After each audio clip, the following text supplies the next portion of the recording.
Good evening, everyone. Welcome to our live stream coverage here on Bell 360 Live, powered by Bell Alliant, of this semi-final here at the New Brunswick Tankard Men's Provincial Final 8. Of course, the winner of this tournament, representing New Brunswick at the Brier later on this year.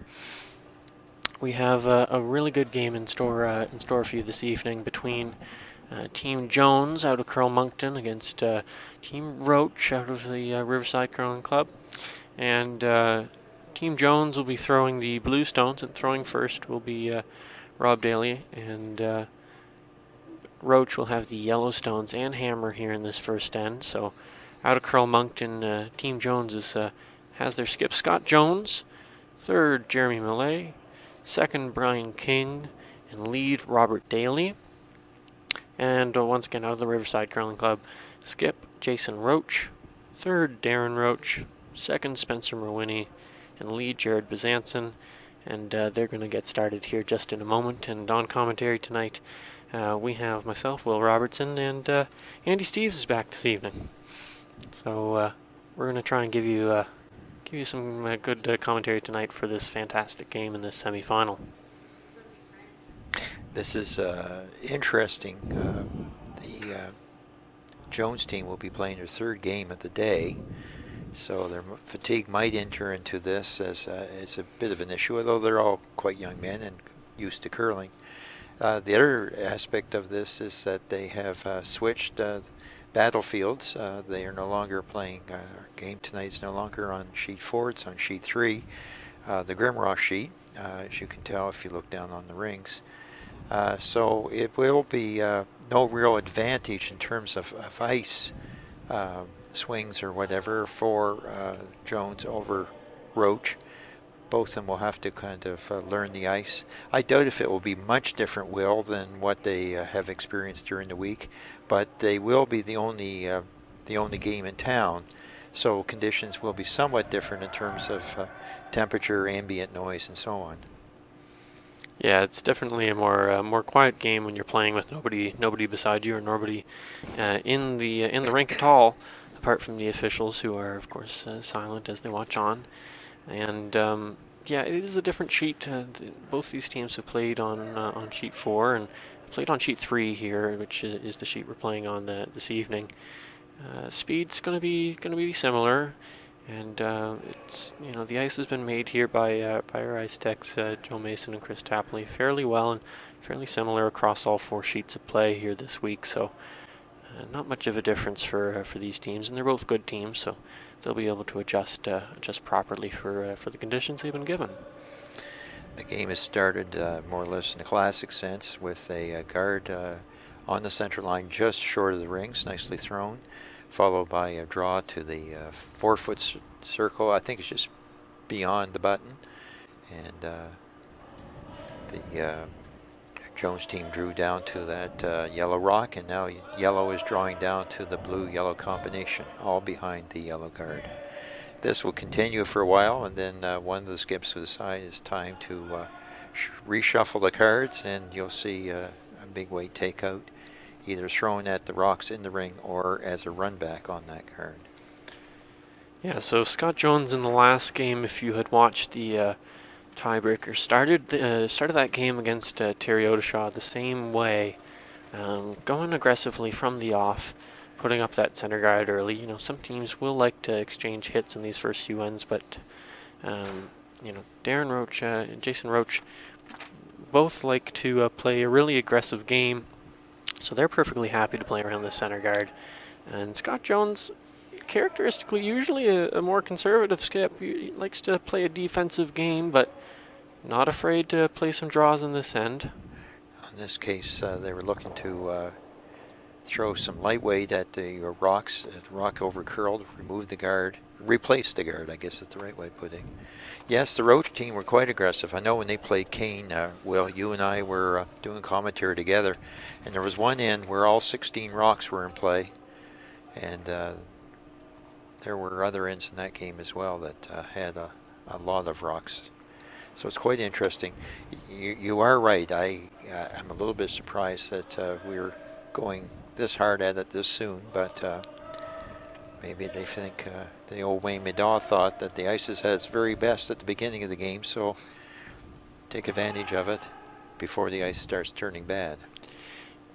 Not bad, but deteriorating somewhat. Yeah, slowing down and losing pebble and such, and with that, Team Roach makes another draw in behind that center guard of Team Jones, and Brian King, who missed quite clearly his first shot, is going to try and get some redemption here with his second shot of this first end.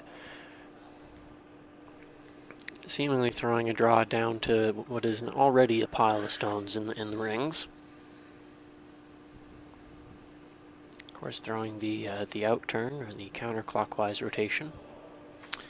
And every shot so far this end has been on that side of center line. Which is always important to note when you're the teams playing out there, because suddenly when you play on the other side, you're going to have to be aware that that side's going to be slower than the one you've been throwing on all game so far. Yeah, in the parlance of club curlers, the right side of the ice is getting warmed up, whereas the other side is remaining cold. So the difference in the glide, the slide of the rock will be a little bit different if there's a pressure draw on that side, on the left side of the center. So Spencer Mawhinney is going to be playing a hit here now, probably the first one of the game, aside from Brian King's first stone. Big backswing from Spencer Mawhinney. Throwing about peel weight. Sweepers are just guiding it down, shepherding it. That's a pretty good result there from Spencer Mawhinney. Good shot. Excellent. A nice reshuffle of the cards, if you will. Yellow is 1 and 2, blue is 3, yellow is 4, and blue is 5. And just the way the rocks are staggered, it's not very good for blue, so they're looking at doing the run back with Malay's rock. He threw some nice takeouts in the tiebreaker game earlier today. Jeremy Malay looking to continue that run. Didn't quite work out well, although there was a bit of a fortunate roll. Blue might be number 2 now. Yeah, the only problem but it's wide open. Yeah, that's the problem, is it's wide open, and so is their other blue. So Jason Roach just talking about what they want to hit. They're set up pretty well in this. They are. In this first end now. It is wide open, but there's 3 yellows in the house, and the way they're lined up, it's in a tricky position, so not like Scott Jones can get Jeremy Millet to throw a triple and suddenly everything's okay. Not quite possible right now, the way those rocks are angled up. They're targeting that high yellow rock, yellow onto blue, and maybe a roll over to the other blue. It's that. Yeah, Darren Roach throwing not a lot of weight. No, he's not. Definitely control, but not quite as much as they might have needed. Calling off the sweepers. Yeah, they're into plan B now. They get rid of one of those blues. Oh, excellent. Excellent result. The yellow rolls over, not totally in front of the blue, way over at 3 o'clock, and you have 2 yellow rocks on the 4-foot area. Yeah, which means that yellow is still sitting 3, so still in a fantastic position if you're Team Roach, who has last rock at this end as well. So I think they're really hoping that Jeremy Malay has a double here. I think they're going to jam. And they do. It's not quite what the skipper ordered. Well, not only that, but the blue rolls over to the 9 o'clock position. And if you start exchanging rocks at this point, takeouts, there's a 3 very definitely in the cards. So not a good situation here for Scott Jones, and Jeremy Millet fully aware of that, not exactly content with that result. Darren Roach is going to just have a wide open takeout at this blue stone. Really would just like to stay there, wouldn't it, Will? No roll inside. towards the button because that would set up a double. Potential double, I should say. They're sweeping this hard. It's curling. It's curling. And there is the roll to the center. And as you can see, two yellow rocks together, all set up for a double. Yeah, set up pretty well. Those are touching and on an angle, and Scott Jones just needs to hit one of those yellow stones. Needs to hit the front one basically on the nose. You have a little bit of room for error depending on what you're throwing, but that's one of the easiest doubles in the game right there, the way this is set up. But of course, it's in the center, which, as for those of you who've watched our coverage this week, center in these sheets really takes off on you if you're not careful. So Scott Jones, of course, experience, Skip has to be careful here.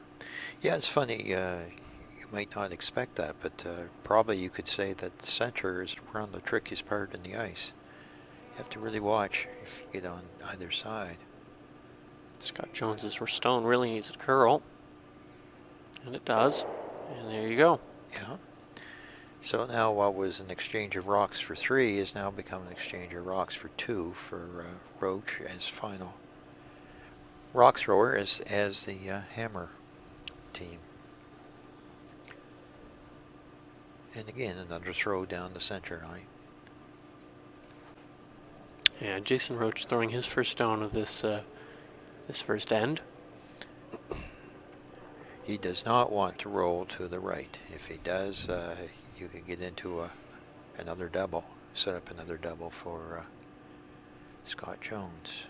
Yeah, no, rolling to the right would be, as you rightly point out, Andy, not the best result at all for Jason Roach. So nose or rolling to the left would be ideal.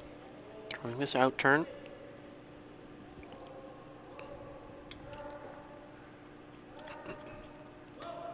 Spencer Rowaney's in the house.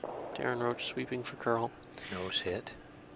I don't know how deep those rocks are in the house relative to each other, those two yellows. I think it's very flat. I don't think there's a double. And even then, the double may jam on the it blue. Would. You're right, it would. So Scott Jones and Jeremy Millett just discussing where to roll here to make Jason Roach's chances of getting 2 the most difficult they can. Scott really does want to roll to the right. He does that, then it becomes, or it can become problematic for the rock thrower. Yeah, the only danger here is for Scott Jones is that he is asking to roll quite far. Yes. And really easy to roll too far, throwing this stone. So. Or even if you get a little extension wide, it might miss altogether. I doubt that because the broom is right on the rock. So what he's doing is throwing it hard. Yeah, a lot of weight here for Scott Jones. Sweeper's called off at the end. And no rolls. So that's going to be an open hit for 2 for Jason Roach here in this first end. Opened up aggressive for Scott Jones. Nearly was in emergency stations there for a while. Yes. Set up to possibly give up 3 to Jason Roach, but as you can see on your screen now, it's only come to be a chance for 2 for Jason Roach here. Of course, he needs to make this shot. Yes, he doesn't want to roll out and only take his 1. That would really be unfortunate from the point of view of Team Roach. So once again, throwing the out turn. As Andy pointed out earlier, we haven't seen anything come down the left side of this sheet yet, so bear that in mind. Yeah, they're sweeping it hard. There we go. That's a nose hit for 2. Nose hit for 2, yeah. Good start for Team Roach. Not a disaster for Jones at all. As a matter of fact, they were in a position of giving up 2 in the tiebreaker game, except in that instance, Terry Ottershaw came up short, but they were going to give up 2 that first end of that game. So Jason Roach and his team out of Riverside score their 2 points in their first end. That would have been their goal. So yes, going to try and in their own fashion. They do play an aggressive game. If you've seen some of our coverage already this week, you'll be well aware of that. And Scott Jones and his team are definitely aware of that. So more than likely a center guard coming here for from Jason Roach. That was a big win this afternoon for Team Jones. I mean, for the obvious reason that they were able to progress to the semifinal. But the other thing is during the week, watching the team, it seemed like they were waiting for something to happen so they could kind of catch fire. Kind of reminds me with a gas lawnmower. I pull and yank and so on, and it's just not happening because it was really a situation where two players playing well and two not really playing well, and the wrong side of the inch and so on. Well, in that game against Terry Ottershaw, they were patient. They had to be patient. They came back because they had to come back, and then they not only held on but really kind of controlled things once they did get ahead.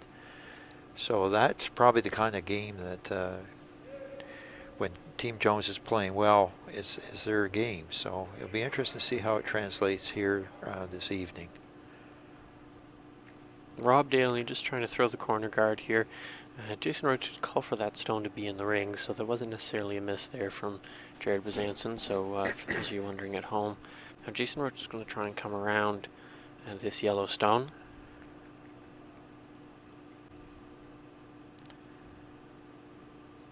Bezanson was part of the Sherrard rink that won the Canadians.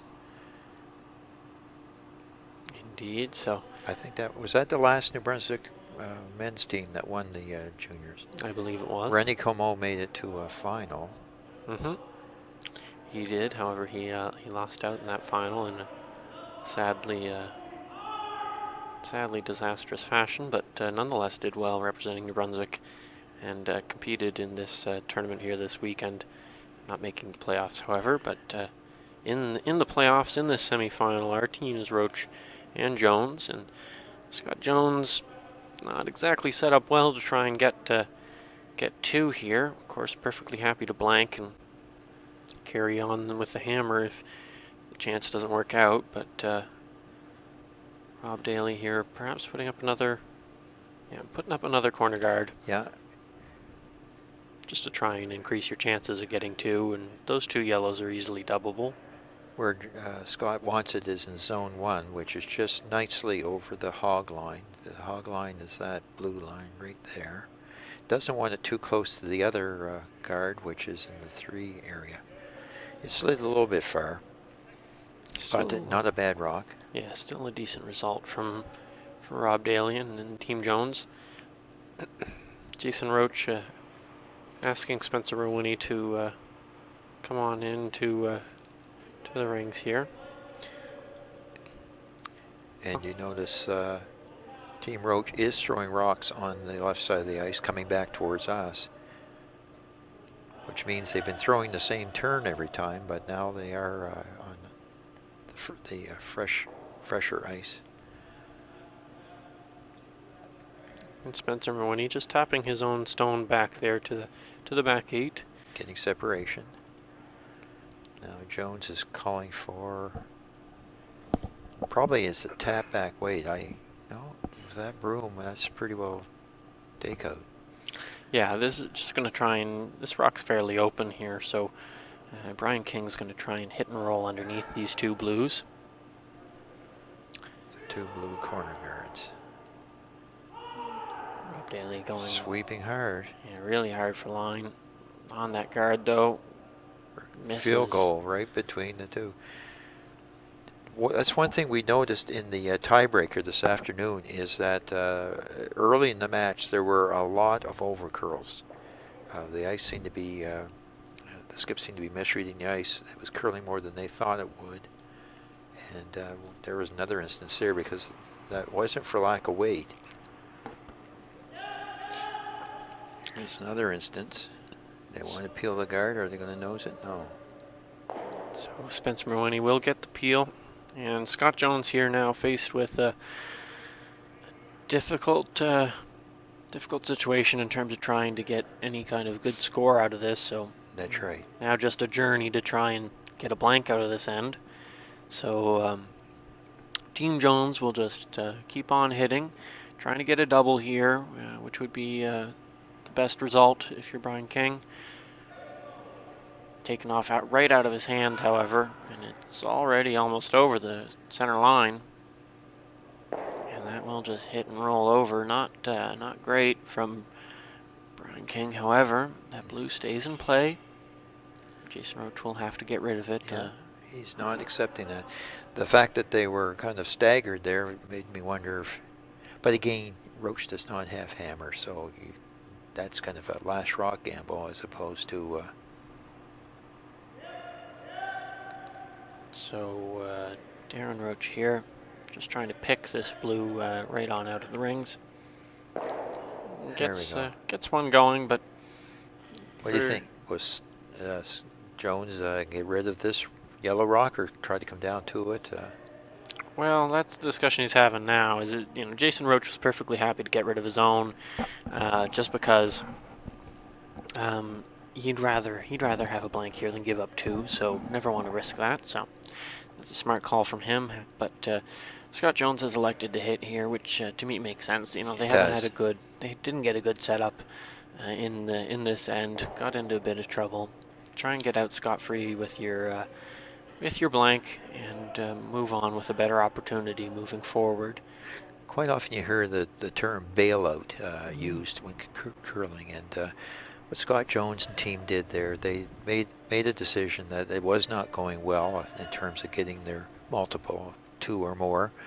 So as a result, they started trying to bail out, in other words, tidy up the house, reduce the number of rocks, and Jason Roach went along with that. It's certainly not hurting him if this is a blank. As a matter of fact, as far as he's concerned, Scott Jones can blank all he wants right to the 10th end. Now that won't happen, but both teams were in agreement that this is what they want. Jeremy Millett just throwing what was seemingly supposed to be a draw. What's ended up being a corner guard. Yeah, what we had here, this is the first time that turn has been thrown on that side of the ice. So it was a bit heavier because it was a bit greener, if you will. But you notice, instead of going behind that, this is an aggressive team, the Roach team. But they're quite happy with going with the blank for Jones. He could have gone behind it, but that would be very aggressive. Instead, what he's doing is peeling the guard. He does not want to stay there. He wants to hit that rock and roll away out of play. Yeah, nosing this stone or rolling a little inside is the worst result that could happen here for Jason Roach, just because Team Jones could just draw right around it. Now, I'll be interested to see if Jones would, if that did happen, Will, because, again, both teams have signaled pretty strongly that they're quite happy with the blank. We'll never know. No, this end could have they could have shook hands and moved on to the third end here, because the last four stones have been more or less just up and down the ice. I mean, they wouldn't want to shake hands, but... No, shake hands in agreement that they wanted the blank. Yeah, no. Not as terms of result. Indeed. It is interesting. This is kind of the style of play we expected as a possibility for this game. But instead, Roach are in the enviable position of getting two to start with, and then playing the blank game. Yeah, so Scott Jones here is just going to throw a lovely little practice draw and see what they can do here and put it in a tricky spot, maybe one that Jason Roach hasn't thrown in yet. See if they can get a miss. If he comes up late here, then it's entirely possible Jason Roach would try to bury behind it. But since it's on the rings, he's going to just hit. Yeah, so Jason Roach with an open hit here. Right. Just lead into what will most likely be a blank. But, of course, both skips have to make their last rock in order for that to happen.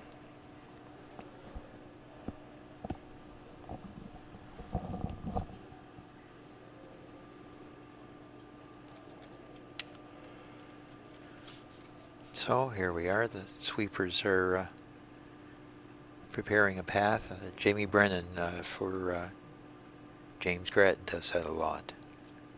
It's not a bad habit to get into, actually, if you're playing a competitive level, because we've all lost rocks. Sometimes several rocks during the course of the game from debris on the ice.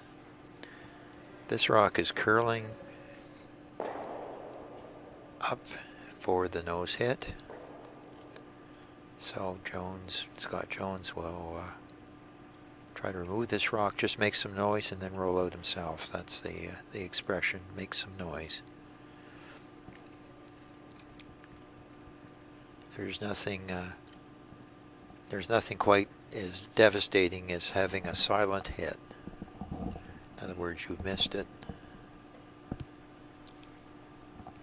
He knows he's using as much deliberation. He's following his normal procedure before throwing this rock.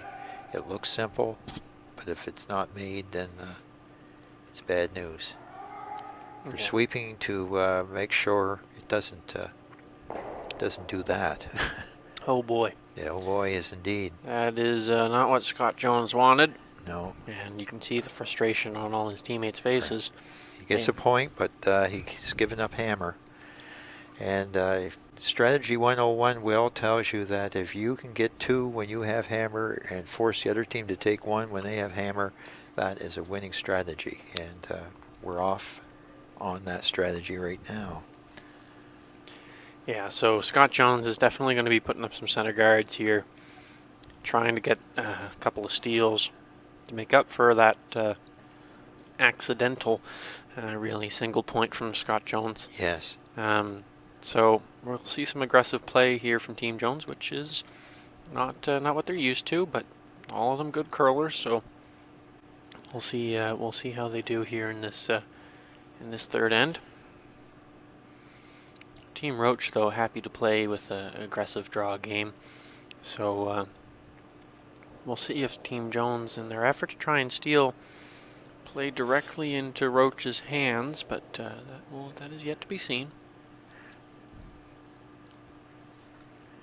Centerline guard Roberts seems to have that position down very well. He's a couple of times now he's thrown to center line just short of the rings, and the last end he threw a couple of very nice corner guards. So Roberts dialed in for Scott Jones. That's very important. A lot of people that watch curling but don't play curling don't realize how important those lead rocks are to be placed properly. Jared Bezanson in that spirit, trying to put this corner guard up. And there's another fellow that would be considered to be a very good lead. Good corner guard, good center guard. So Scott's asking Robert to throw another center guard, but in the number 1 zone. Yeah, so Rob Daly is going to just try and put a high center guard here. The idea being you'll have 2 center guards on the center line, of course. And just makes stealing a lot easier. This needs work. Yeah, this firstly needed to curl and, well, need to stop curling, and secondly would need to wait to get over the hog line, and that's not something we see often from Rob Daly, so he'll be really upset with himself about that. It's interesting they quit, but it almost made the hog line. Yeah, no, because of the overcurl? Yeah, at that point when it's overcurling, there's not really any handle on it. You know, it may have picked up something on the ice, who knows, but at that point it doesn't do any good for you out in the wings. So no. If you're Team Jones and if you're Jeremy Millen, Brian King sweeping that stone, you kind of just want to stop before the hog line. Now here, Bezanson's curling in behind his corner guard. Nice line. Scott Jones is sweeping it. It's going to be back, well, mid-back 12. Yeah, so Team Jones here has an opportunity to force Roach to 1 really early in this end, honestly. If they freeze to this yellow stone, it starts what can only lead to Roach or Jones scoring, really, unless there's a lot of clearing that happens after this. So yeah, this is a strategy that receives a lot of debate, whether you with last or without last rock should get drawn into a battle in behind corner guards like this. Well, to start that battle, Brian King needed to get around that corner guard, and right. He didn't. It's not a bad position though, Will, because it kind of forestalls Roach from going in there. He's got to deal with that blue one. Yeah, he does. However, if he's, well, Yeah, there okay, he goes. he's going to play with it, but if he was shot, he'd have the opportunity to draw around the center guard or play play a different shot. Good point. Blue must be shot because he looked at it quite carefully before he made that decision. So Spencer Mawhinney's going to try and hit and roll here. Of course, the danger being that you jam, but Jason Roach and his boys fully aware of that danger. This is curling. Remember the danger. They did, but they get rid of the back yellow. Yeah. Well, this is not too bad for Roach. You have one that's over on the 9 o'clock side. You've got a guard protecting the 3 o'clock side, so Jones has got to be careful here. Make sure King removes that rock and stays, because if it rolls out, then Darren Roach will call for Jason Roach will call for a draw behind that corner guard.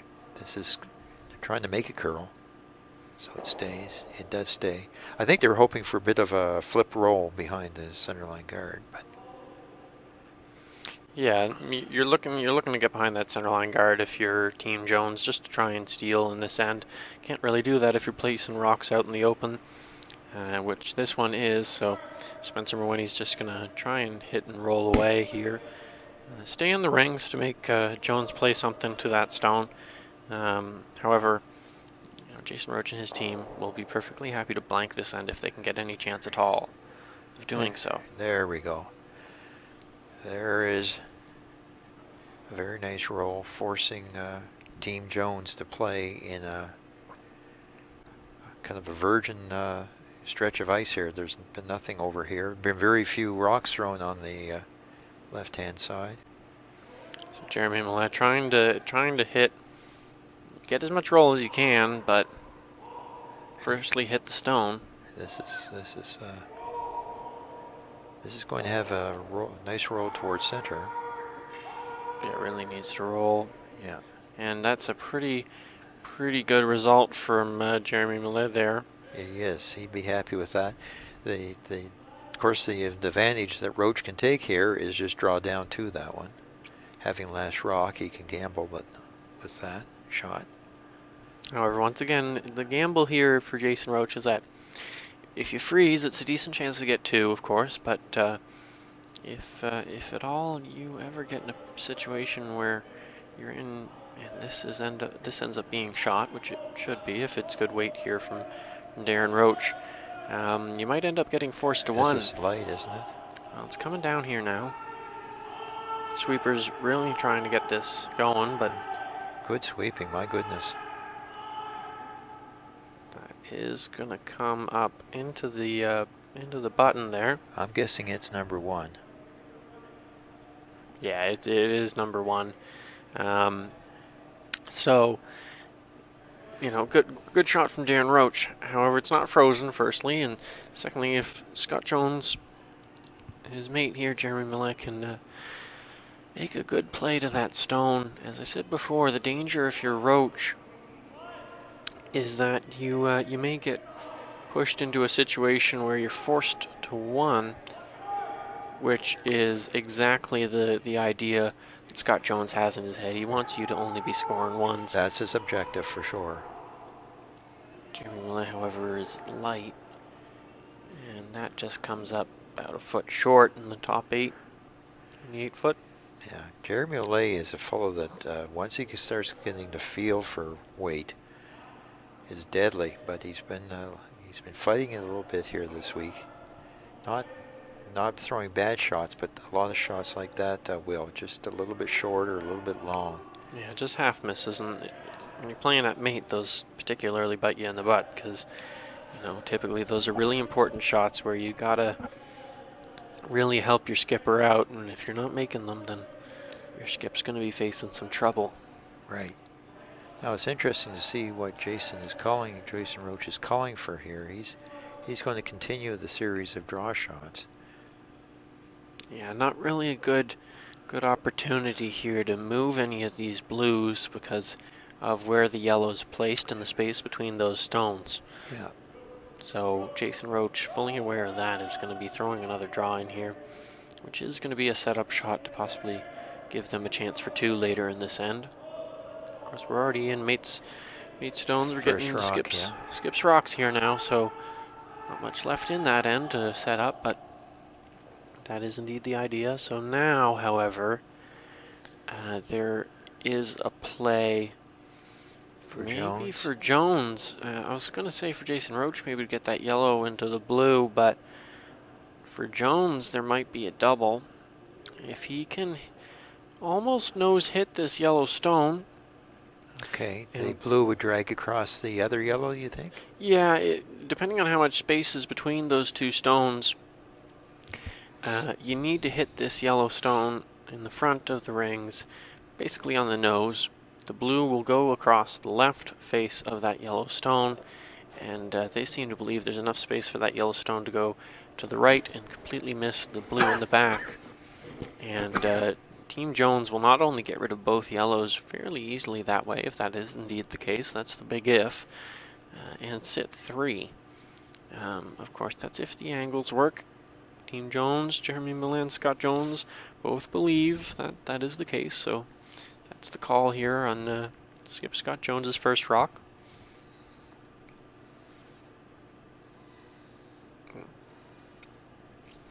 Here we go.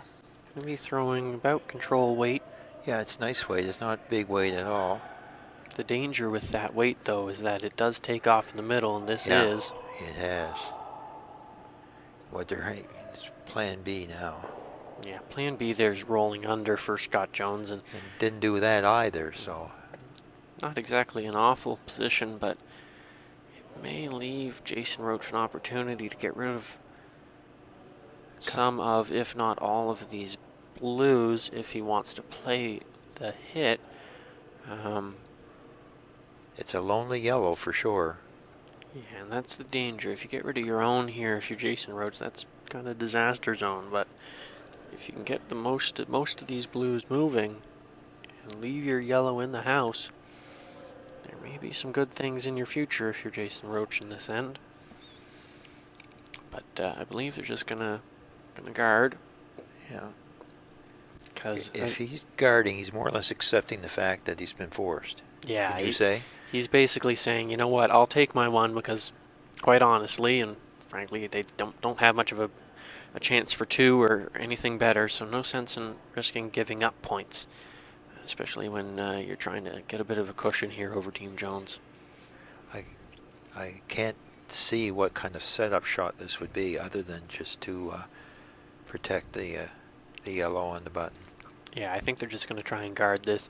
If they freeze to the blue, that's acceptable as well. And very well may be the call with the weight Jason Roach is throwing. Yeah. Seems a little outside, was it?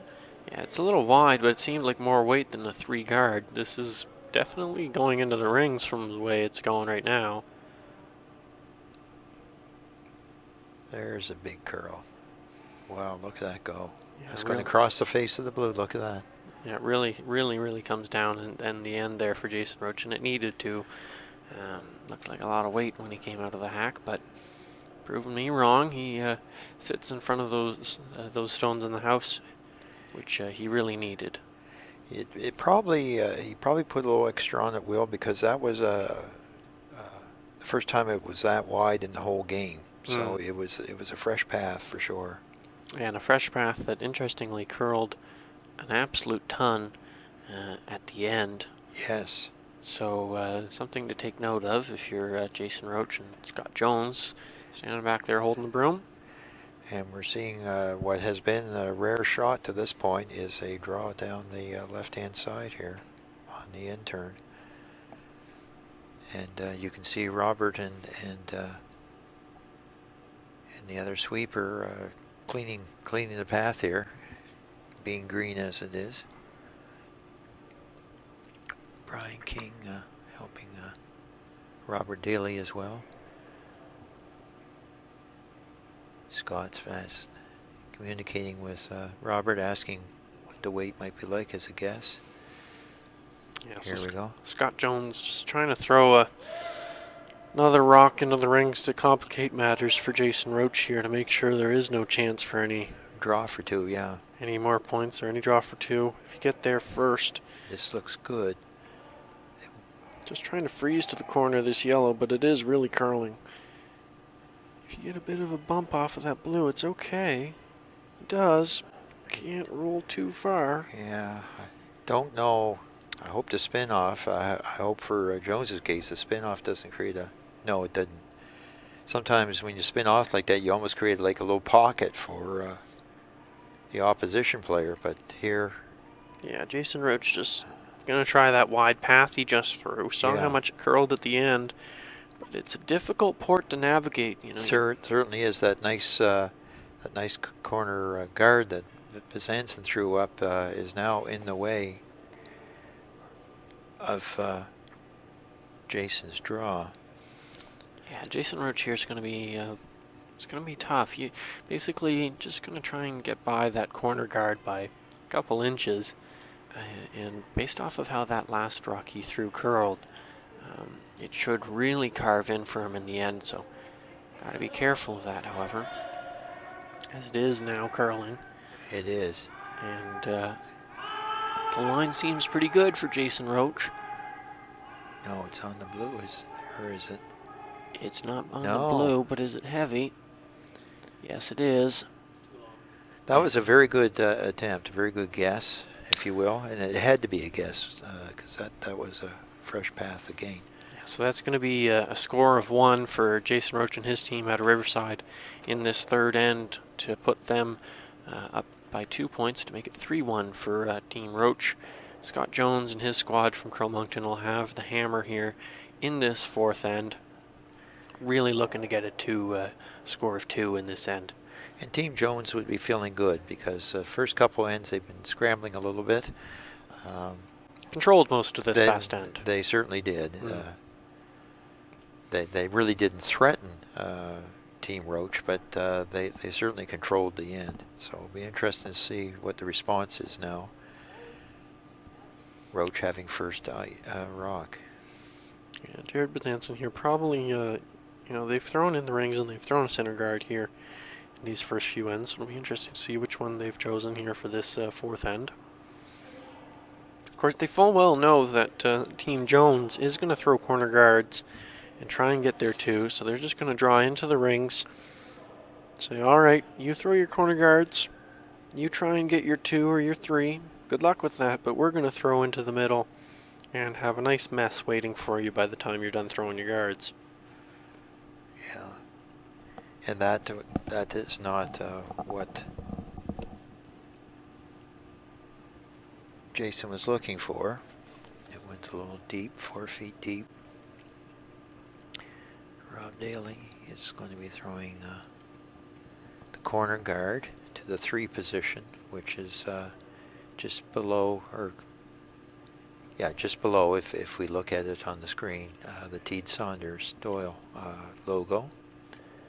But again, they don't want it in the rings, they want it just short of the rings. And it is on the rings, so that's removable, and it will be removed.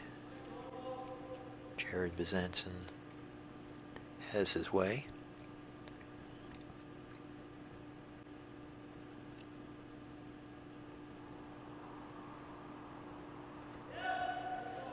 Before he released it, the call was for sweeps, so he must have turned his wrist a little bit.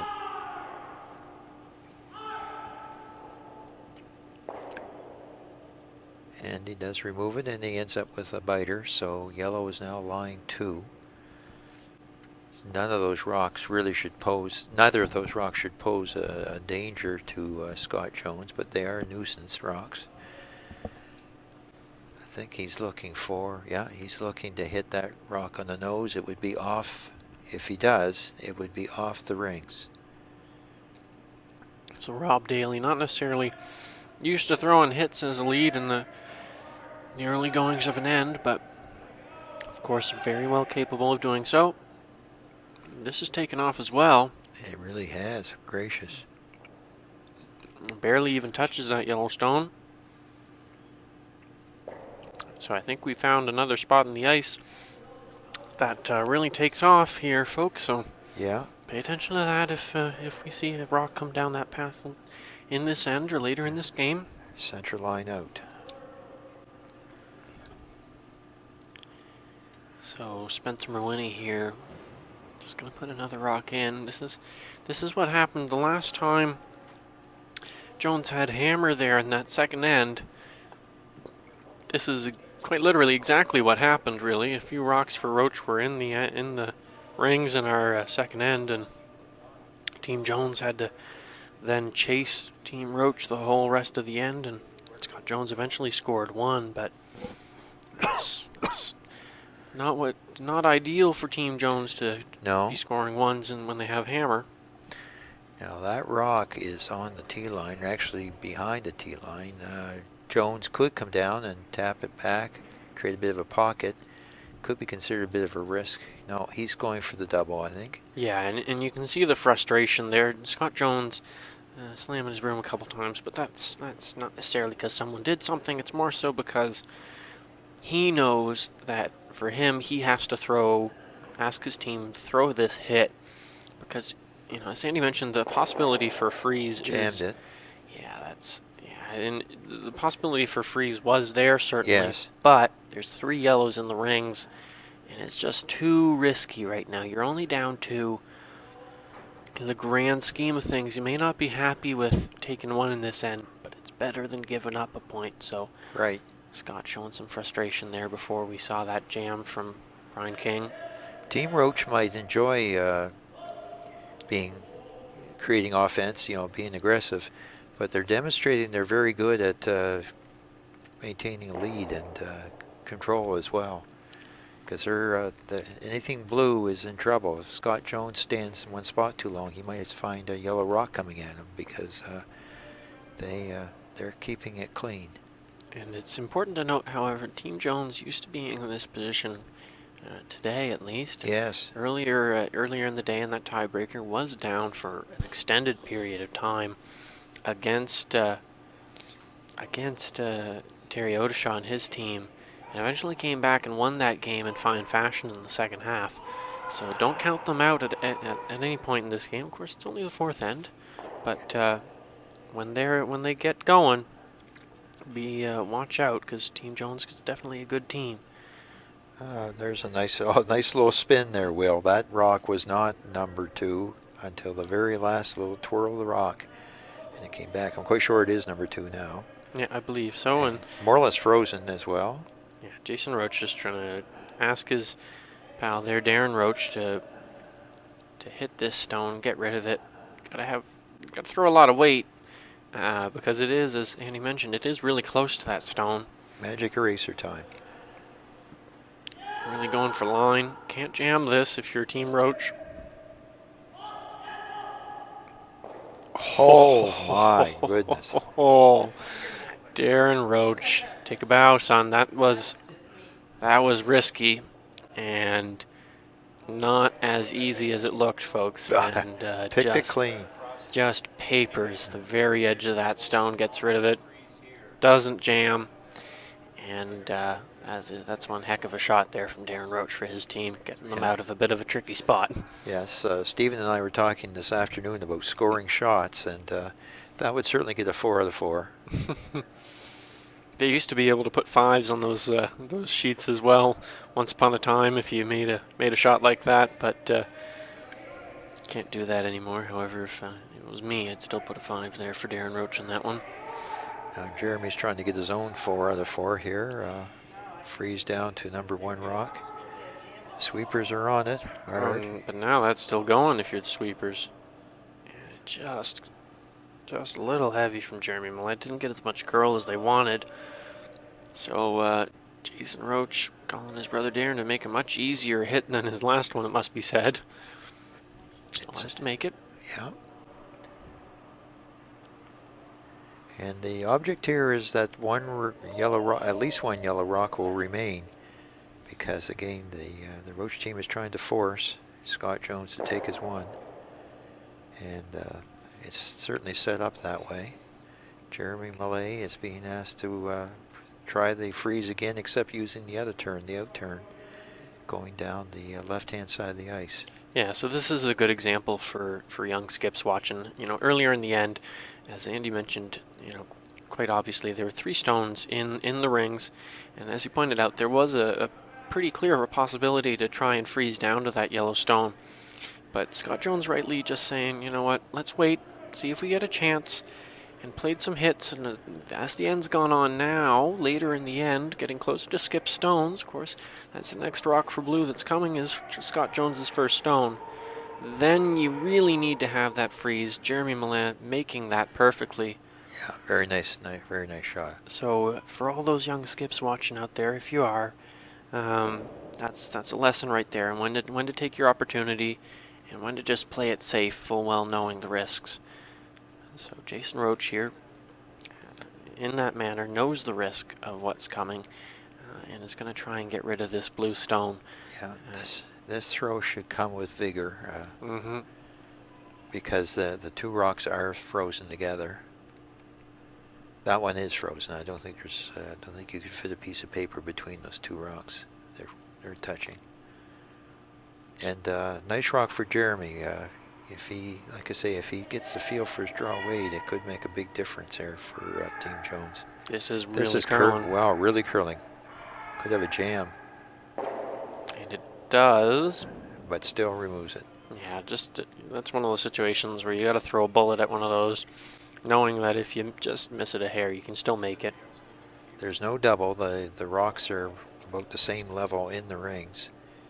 The one on the 12-foot is a little bit behind. Jones could try to roll towards it, hoping for a clustering of rocks. He's going to go for the freeze. Yeah, that's the best chance here, as you mentioned, Andy. There's no real good opportunity for a double. No.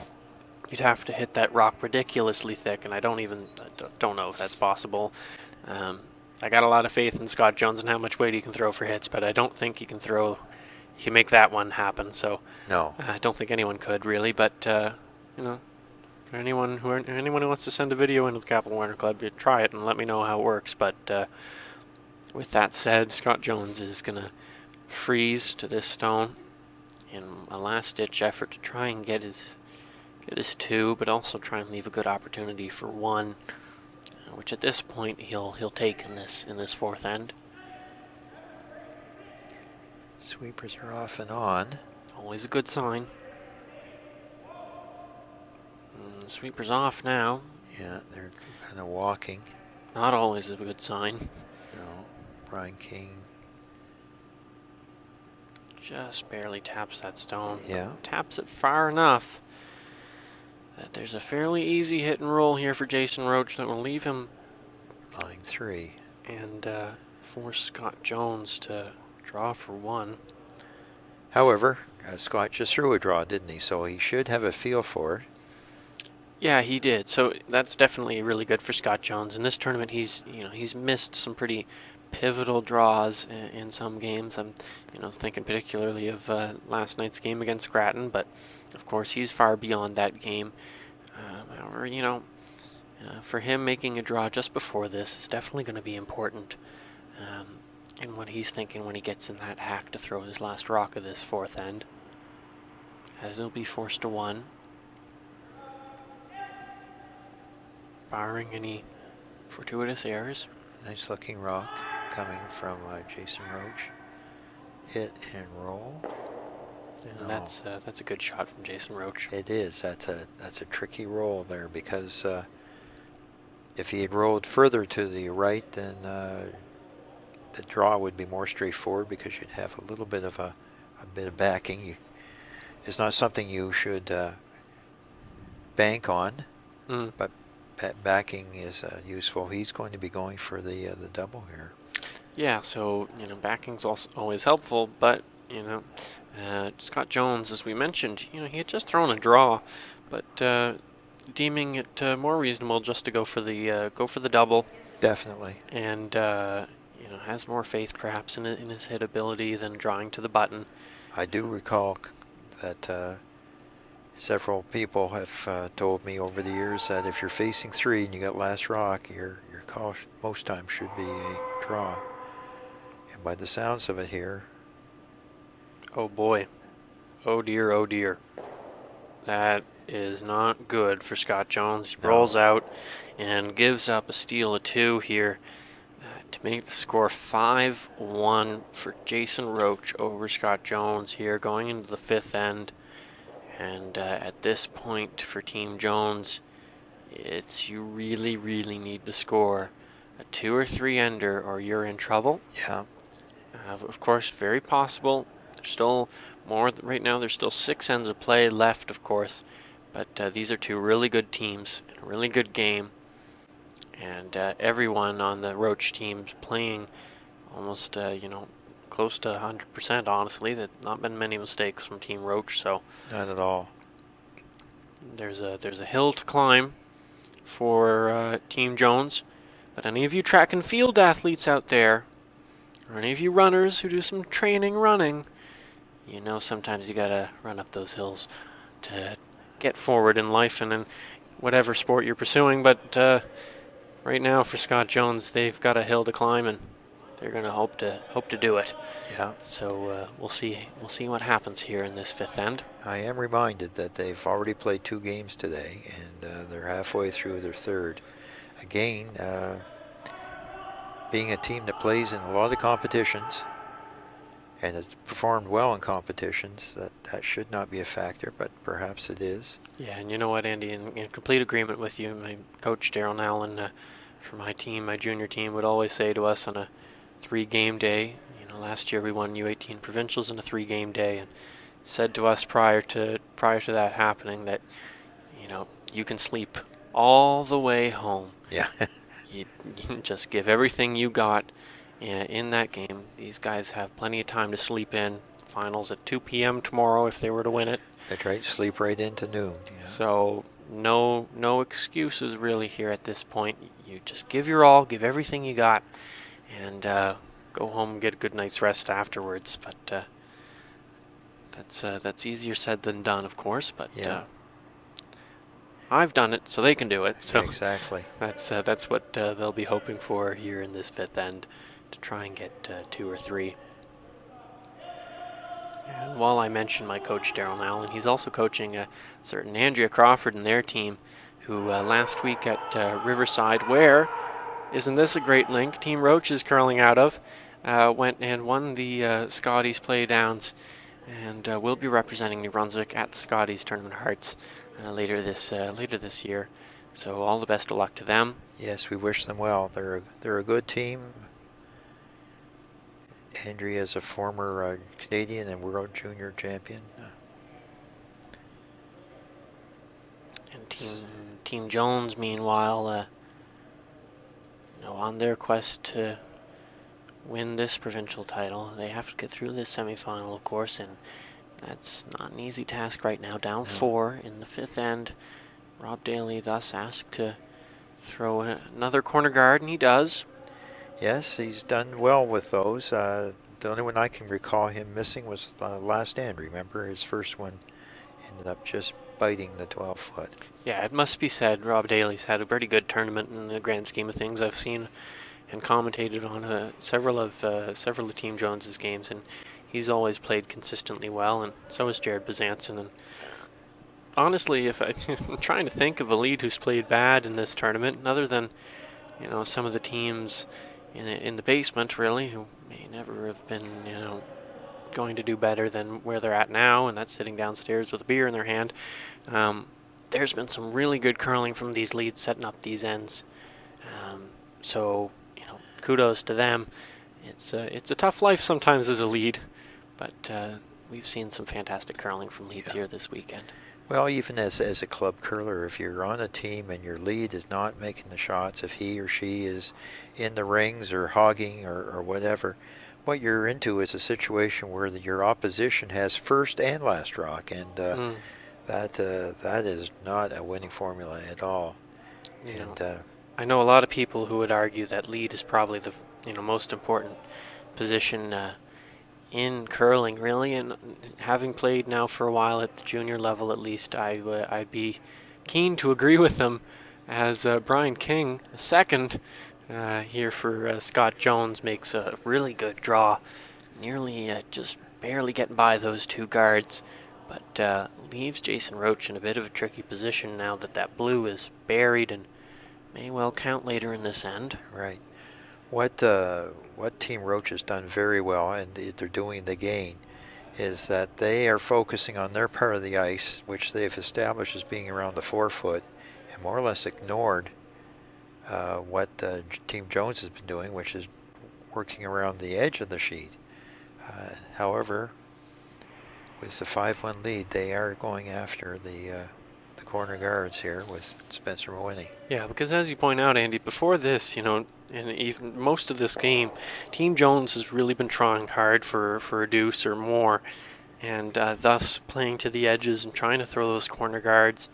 And meanwhile, Team Roach has had a pretty comfortable go of it in terms of their strategy. Hasn't been overly complicated in this game. Give credit to Jason Roach for calling a game like that. You see those yellows in the center.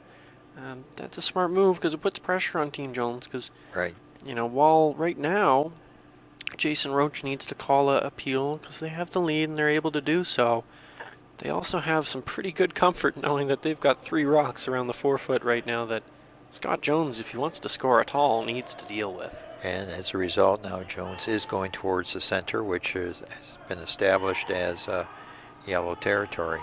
However, with a couple good shots, execution for Roach team has been superior to that of the Jones team. Case in point, this rock, which just rolled. Yeah, just an unfortunate result there for Brian King. He threw pretty good weight, maybe just a little heavier than he wanted, and just gets the... He wanted it between the 2 yellows and the jaws there, and this takeout is fairly straightforward. Yeah, Brian King just rolling the wrong way, and that gives Darren Roach here, who's had a pretty good game, it must be said, to just hit and roll, or even just pick it out. And either's okay. And if he takes a yellow with it, so much the better. No, look at that. Picked it clean.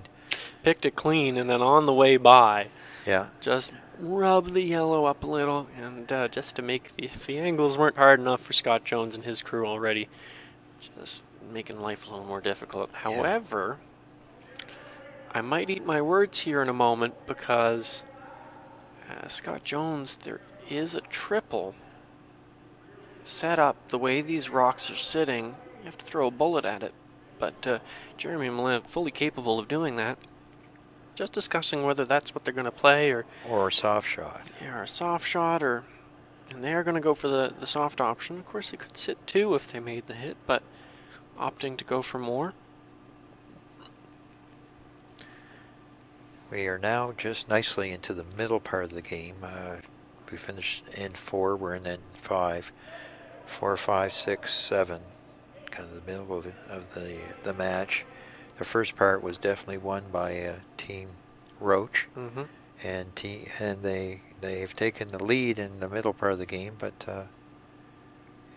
this is just another example of the way it's going for Team Jones. That bounced off. It couldn't do that. Yeah, but once again, as much as that was absolutely not the result Jeremy Millett wanted. There is a saving grace for Team Jones, and I'll just say this again: there is absolutely a triple there. Scott just moving over, maybe looking at it back there, but yeah, there might be another yellow in play now, but you can certainly get rid of a good chunk of them if you're Team Jones, and that might severely help or hinder, honestly, Jason Roach's chance to keep you from scoring 2. So we shall see what happens. But I think Darren Roach certainly heard me. Yes. And suddenly the angle for that triple, which I mentioned was there a moment ago, not there anymore. And put Darren Roach in another absolute beauty of a shot. Pushes the yellow over towards that corner guard and that blue stone, And not a whole lot of good options here for Scott Jones, calling Jeremy Millais last rock. Now I think he's calling for the, oh, not the hit. The draw behind? Drawing, or he might just be that indicating where he'd like to roll, and I think that is indeed the case. Okay. But this is spinning like nothing else. And it's going to be on the outside again. And doesn't even get rid of 2 yellows and rolls, and not even third shot. So Jason Roach could just ignore the blue and guard what he's got. But if he's going to be safe here and try and just seriously prevent from getting any kind of big end from Team Jones, he could just hit this stone. Yeah. If it's not there, it doesn't count, right? So it could be the philosophy he's taking is turning blue rocks into red, yellow rocks. However, with this ice, he could very well be throwing a guard. Yes, exactly the same ice, but different weight. The weight will have to provide us the clue here, Will.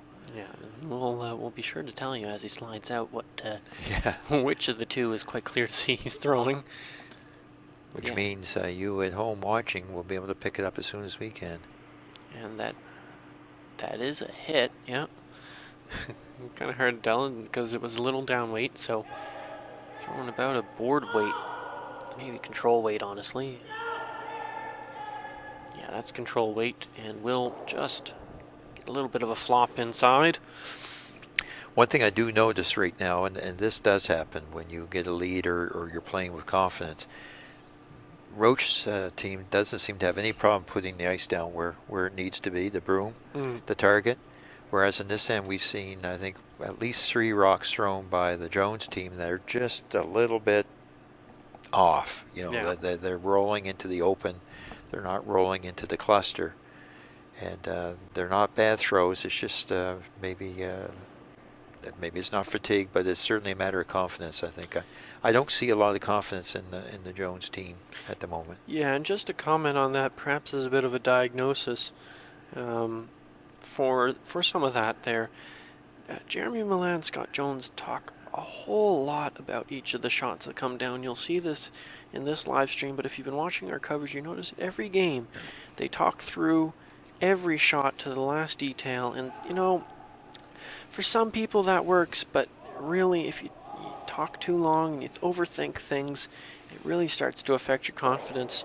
Oh, there's a nice shot. There's a very nice shot. But meanwhile, Scott Jones saying, well, you know, Will, while you talk about our confidence, I'm going to go and make a pretty darn good double and sit on top of the other team's rock just to... Like I say, they seem to need a spark. But I know what you're saying, Will, because if you talk about a shot too much, among the things you talk about is what happens if you miss.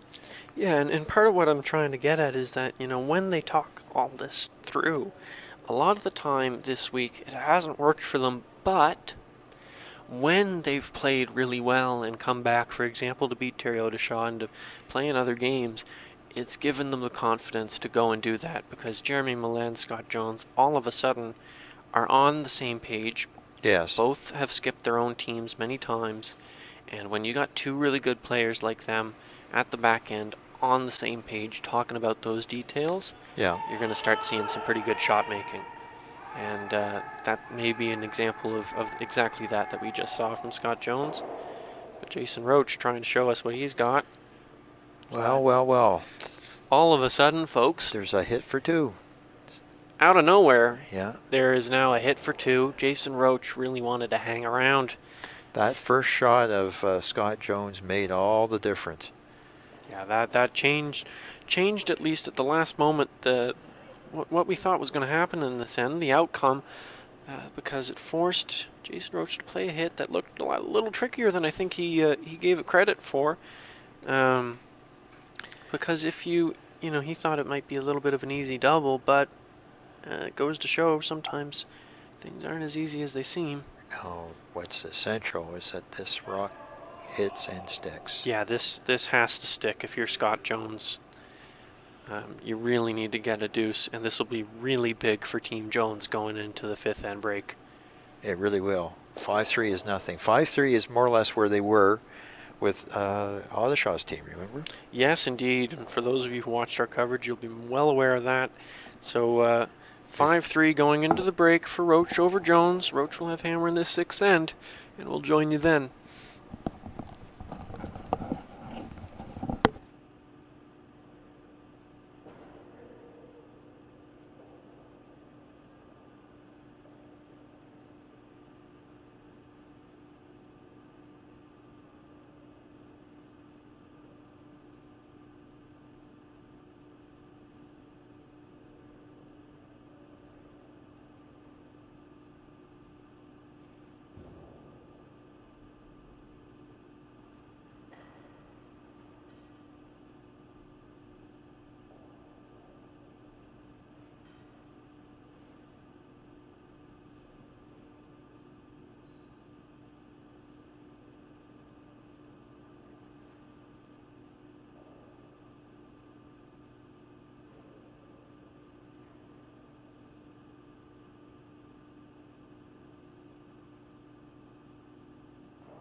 Okay. Now do a sound test. Test. It's a little bit loud. Test. It's a little still. Test. Yeah, okay. Yeah, no, that headset was a little loud yesterday. Anyway, as we come back, ladies and gentlemen, we're just sorting out some technical things here to give you the best content we can. Rob Daly over here throwing his first rock of this sixth end is going to be looking to maybe get a steal out of this this sixth end. Start the second half off with a bang if you're Team Jones. Jason Roach, of course, looking to extend his lead. So we'll see how important that score of 2 points will be for Team Jones and their confidence. In their last game against Team Odishaw, they really turned it around in the second half. But we'll see if they're able to do it again here in their third game of the day. We were talking about breaking the game into 3 parts, and where the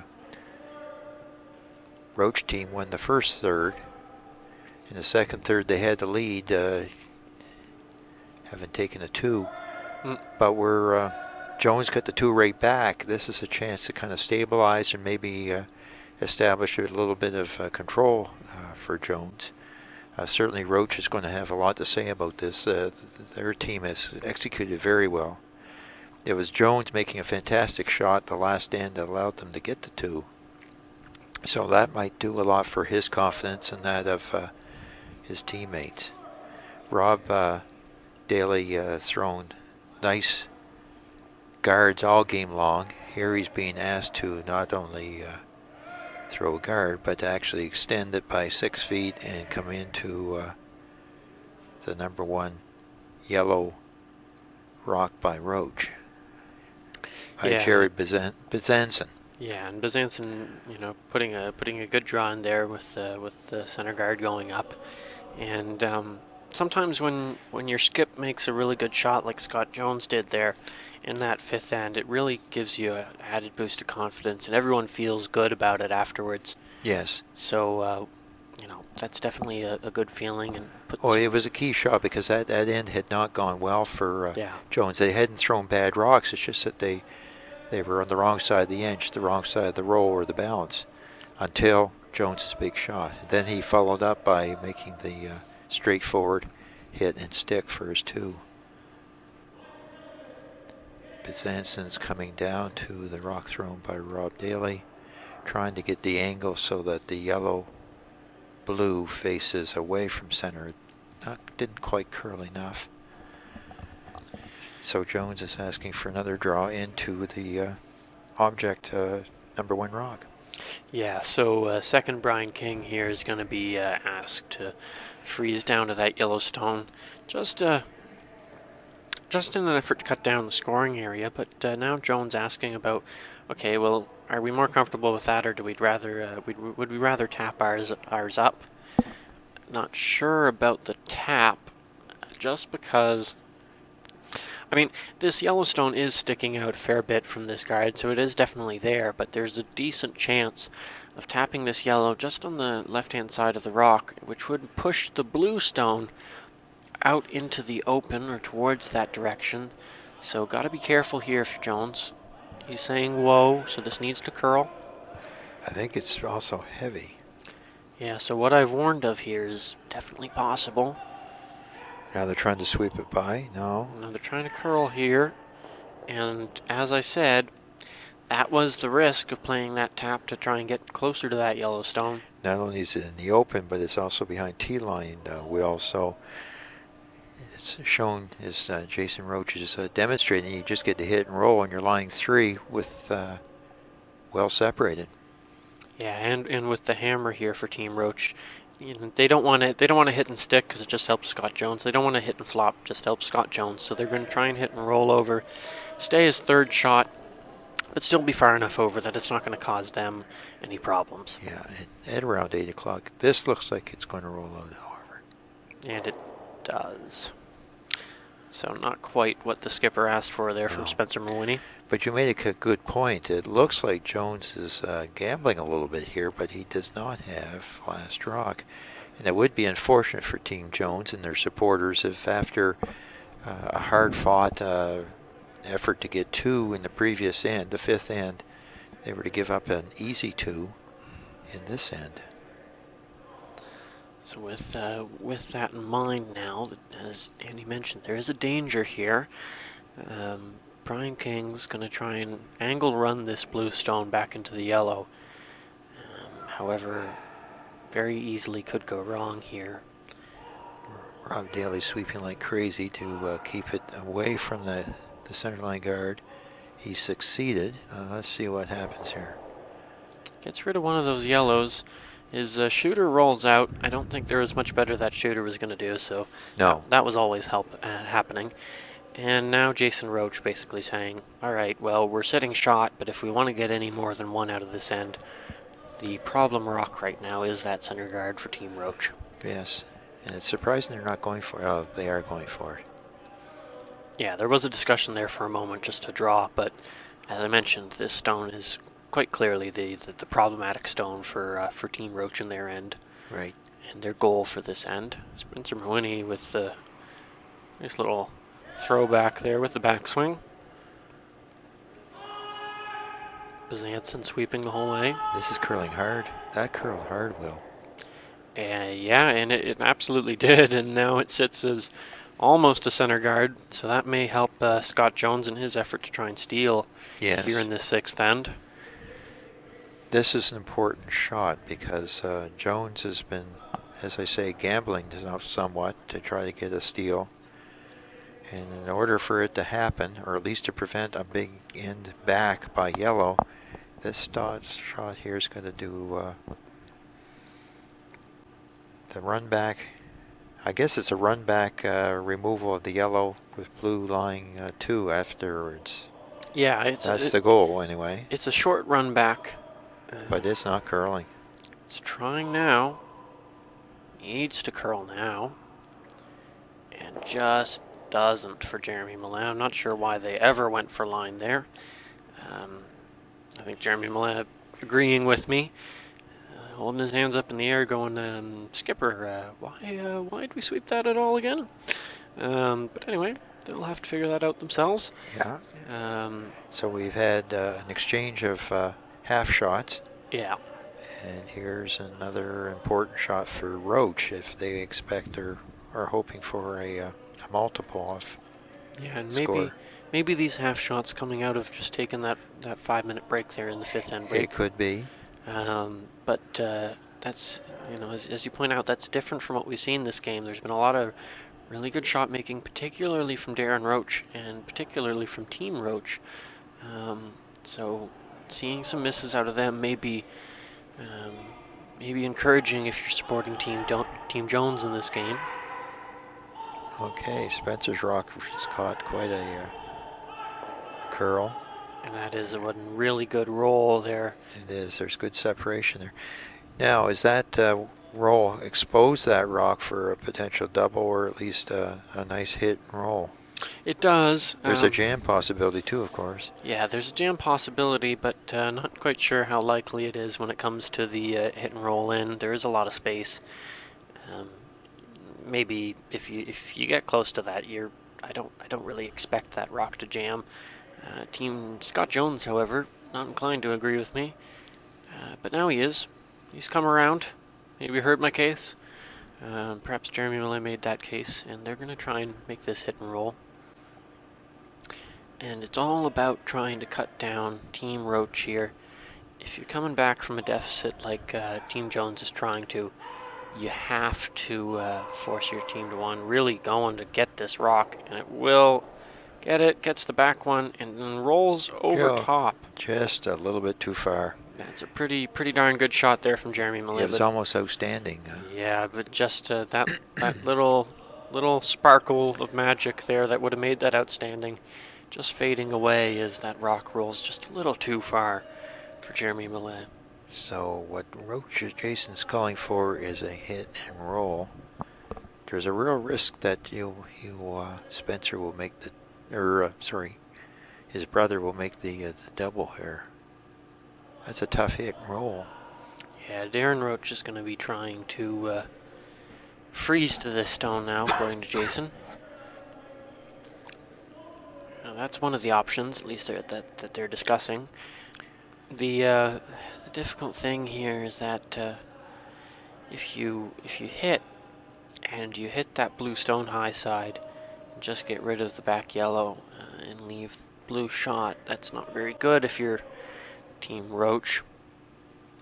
But if you can get to the inside of this stone and roll a little, that's the result they're looking for. Well, he's the fellow that made the lovely pick shot 2 ends ago over 9 o'clock. And this is what I thought might happen. yeah, so Darren Roach gets rid of both of those stones, which isn't a bad result. No, it's not bad at all, no. Yeah, with all things considered. So Scott Jones and Jeremy Millet just having a discussion here about what exactly to do. Not really overly complicated as to what your options are. I'm pretty sure your only sensible option if you're Scott Jones is to roll under that center guard. Otherwise, you're basically setting Roach up to blank. Yeah. Now he has thrown a few out-turn takeouts that have over-curled, so this time he's trying the in-turn takeout. So we'll see how well he is with this in-turn here. Scott Jones throwing his first rock. Rob Daly nearly falling over, but staying up. And this is moving like no tomorrow. Brian King trying to get a piece. And they do, and they get rid of it. Well, that's a good result from a bad rock. Did he throw that inside? It really took off. Yeah, I'm not sure what happened. I think that's what Scott Jones asking Rob Daly, and I think Rob just giving him his 2 cents. So it may have been something that Scott did himself.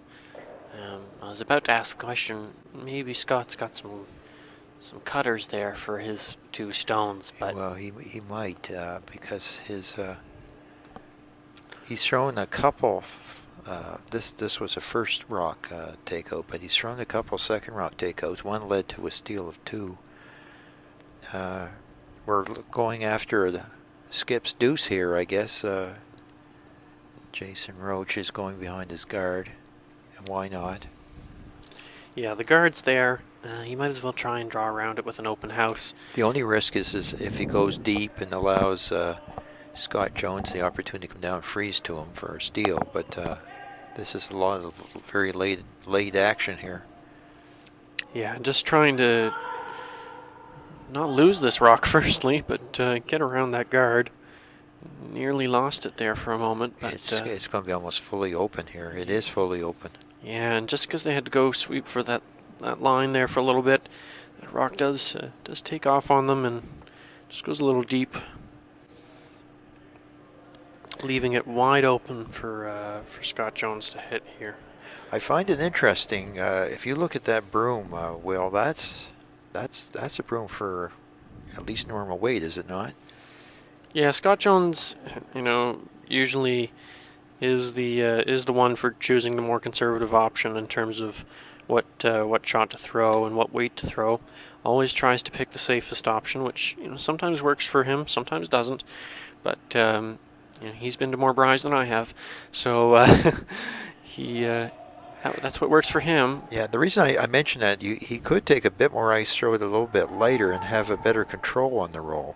But and that's absolutely true, Andy. But if he ices it right, with that weight, it still does the same effect. Well, it certainly made your point, not mine.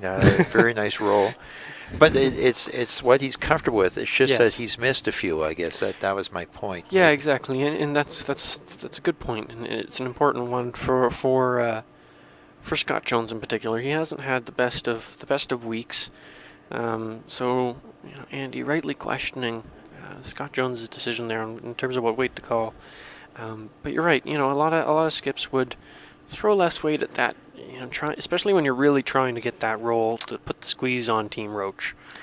Well, I'm sure when he's really on, it doesn't matter where he puts the broom. He's just going to make it. this shot should give him comfort. It was the in-turn again, because he's missed a couple of the out-turn takeouts. And so Jason Roach throwing the out-turn here, trying to just pick this blue out. Needs to hit the rock, though, which is why Darren Roach is going and doesn't. Oh, my. We are following the script of the tiebreaker game because now it's 5-4. Yes, however... and again... Jason Roach hasn't given up a steal of 3 yet. No. So... the body language for Team Jones, though, the shoulders are quite a bit higher now. And yeah, maybe taking that wind we said they might be having in their sails there coming after the 5th end. Yeah. And it came in an unexpected way, really. I mean... It was more or less, let's hit the thing and try for the roll, and they did, and forced Jason Roach to a difficult shot. It really wasn't even that close to... no, it was a couple inches away. Yeah. And Darren Roach was really trying his darndest to make that rock curl, but to no avail. However, as you mentioned earlier, Team Roach really came out swinging at the beginning of this game and won the first third of the game, as you rightly put it. However, the middle right now, as much as that steal of 2 definitely hurt Team Jones in that 4th end, this game has been all Jones the past couple ends, at least in end 5 and 6 in particular.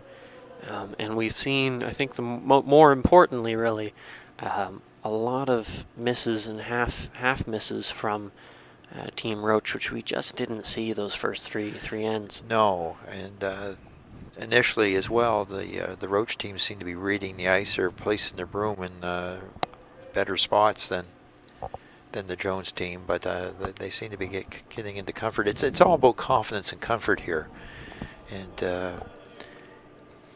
and keeping your patience. That steal of 2 really stung. There's no doubt about it.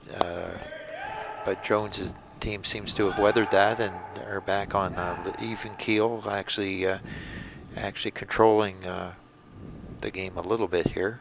Yeah, I think it's safe to say these two teams operate really on confidence a lot of the time in terms of, that difference between, decent and good and excellent shot making. I think confidence is a factor for sure, and for these two teams in particular. And it spreads to the sweepers and the confidence they have on getting the rock to the proper depth in the rings, and the person calling line as well.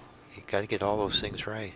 Yeah. So as Rob Daly throws this in-turn draw around the guard, not sure where they're looking to place this, and I believe they're on a plan B at this point, but just as he draws around the guard, Andy mentioned a moment ago about the body language between these two teams, and it's rather easy to see the body language. Rob Daly makes a pretty darn good draw there. Yes. And you see Jeremy Millay, you see Brian King, shoulders up, chin up, smiling, happy as a clam, and then you take a look at Team Roach, and they're kind of nonchalant, not stressed, not in too much of a frustration, but definitely feeling the crunch here from Team Jones.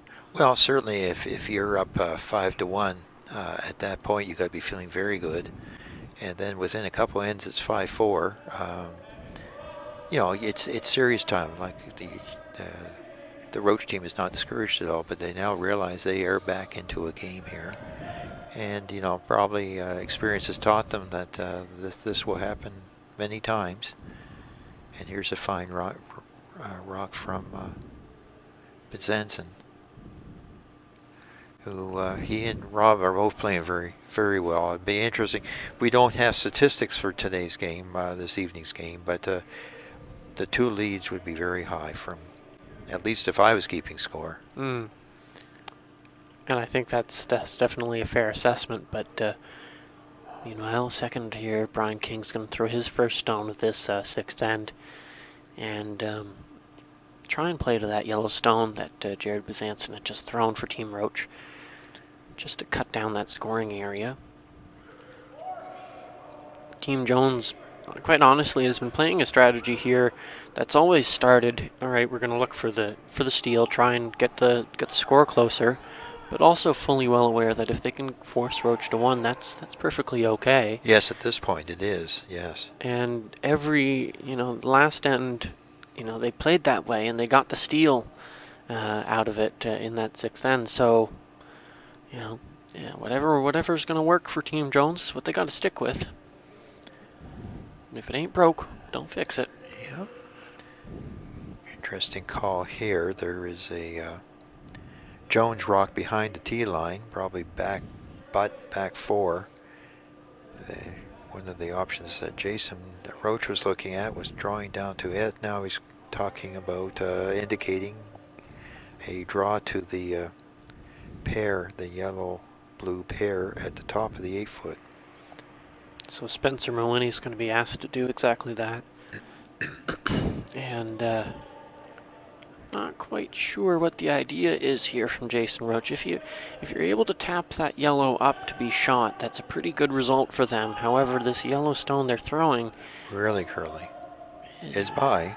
It's by the guard, but it's tapping the blue all day long, which will make the blue second shot, which it wasn't beforehand.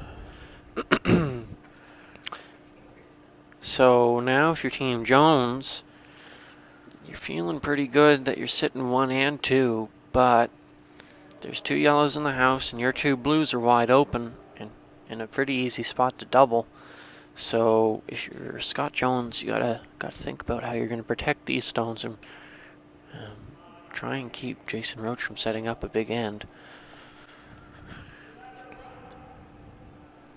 So just some discussion here between Jeremy Millett and Scott Jones about where exactly to put this stone. The overlap on the yellows is a positive aspect for the Jones team. Maybe he's trying to jostle those stones around to get at least 1 behind the 2 yellows. Brian King going to be asked to do that in terms of drawing around, possibly sitting on the corner of this yellow stone, the front yellow. Yeah, that would do it as well. Sweepers off and on. Lots of communication going on out there, so that's always good to see. The stone needs to curl, though. Okay, so do you think the call was a guard, or was it the freeze, as you said, to the yellow? Well, just looking at what Scott Jones was indicating there prior to when Brian King threw that stone, it seemed that they wanted to freeze onto the corner of the yellow, and I think you're about to see why. Because now, with this result instead, Jason Roach has an opportunity to play to this blue stone, which is still probably about half open from the blue guards. Looks like ice for about maybe back, well, between the indication and the ice, I'd say back ring to hack. What do you think? I think they're throwing just back house weight. Okay. Come in. If you can move these blue stones, make them easier to access, that's pretty good. Wow, this is starting to go. It's really curling for Jason Roach.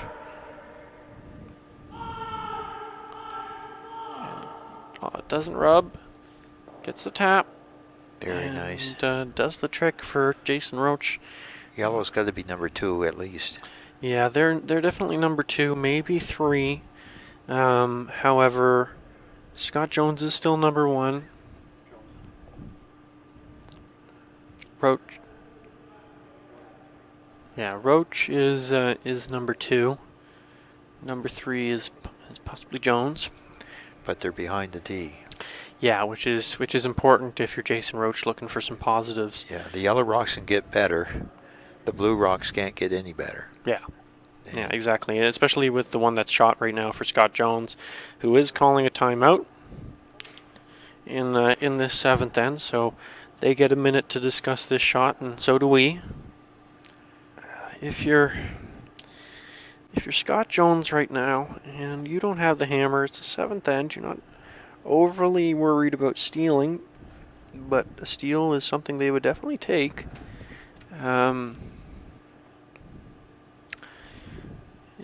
It's difficult to say what you want to play because these stones are in a difficult spot to really make anything better of them. At least you can't play too much up weight because, as Andy pointed out, those blue stones are in the back already, So you can't make those any better. But you're worried about 3 yellows sitting in front of you. Yeah, and they can get, like I say, they can be promoted. If not necessarily towards the button, at least towards the smaller rings. That is the 4-foot and 8-foot.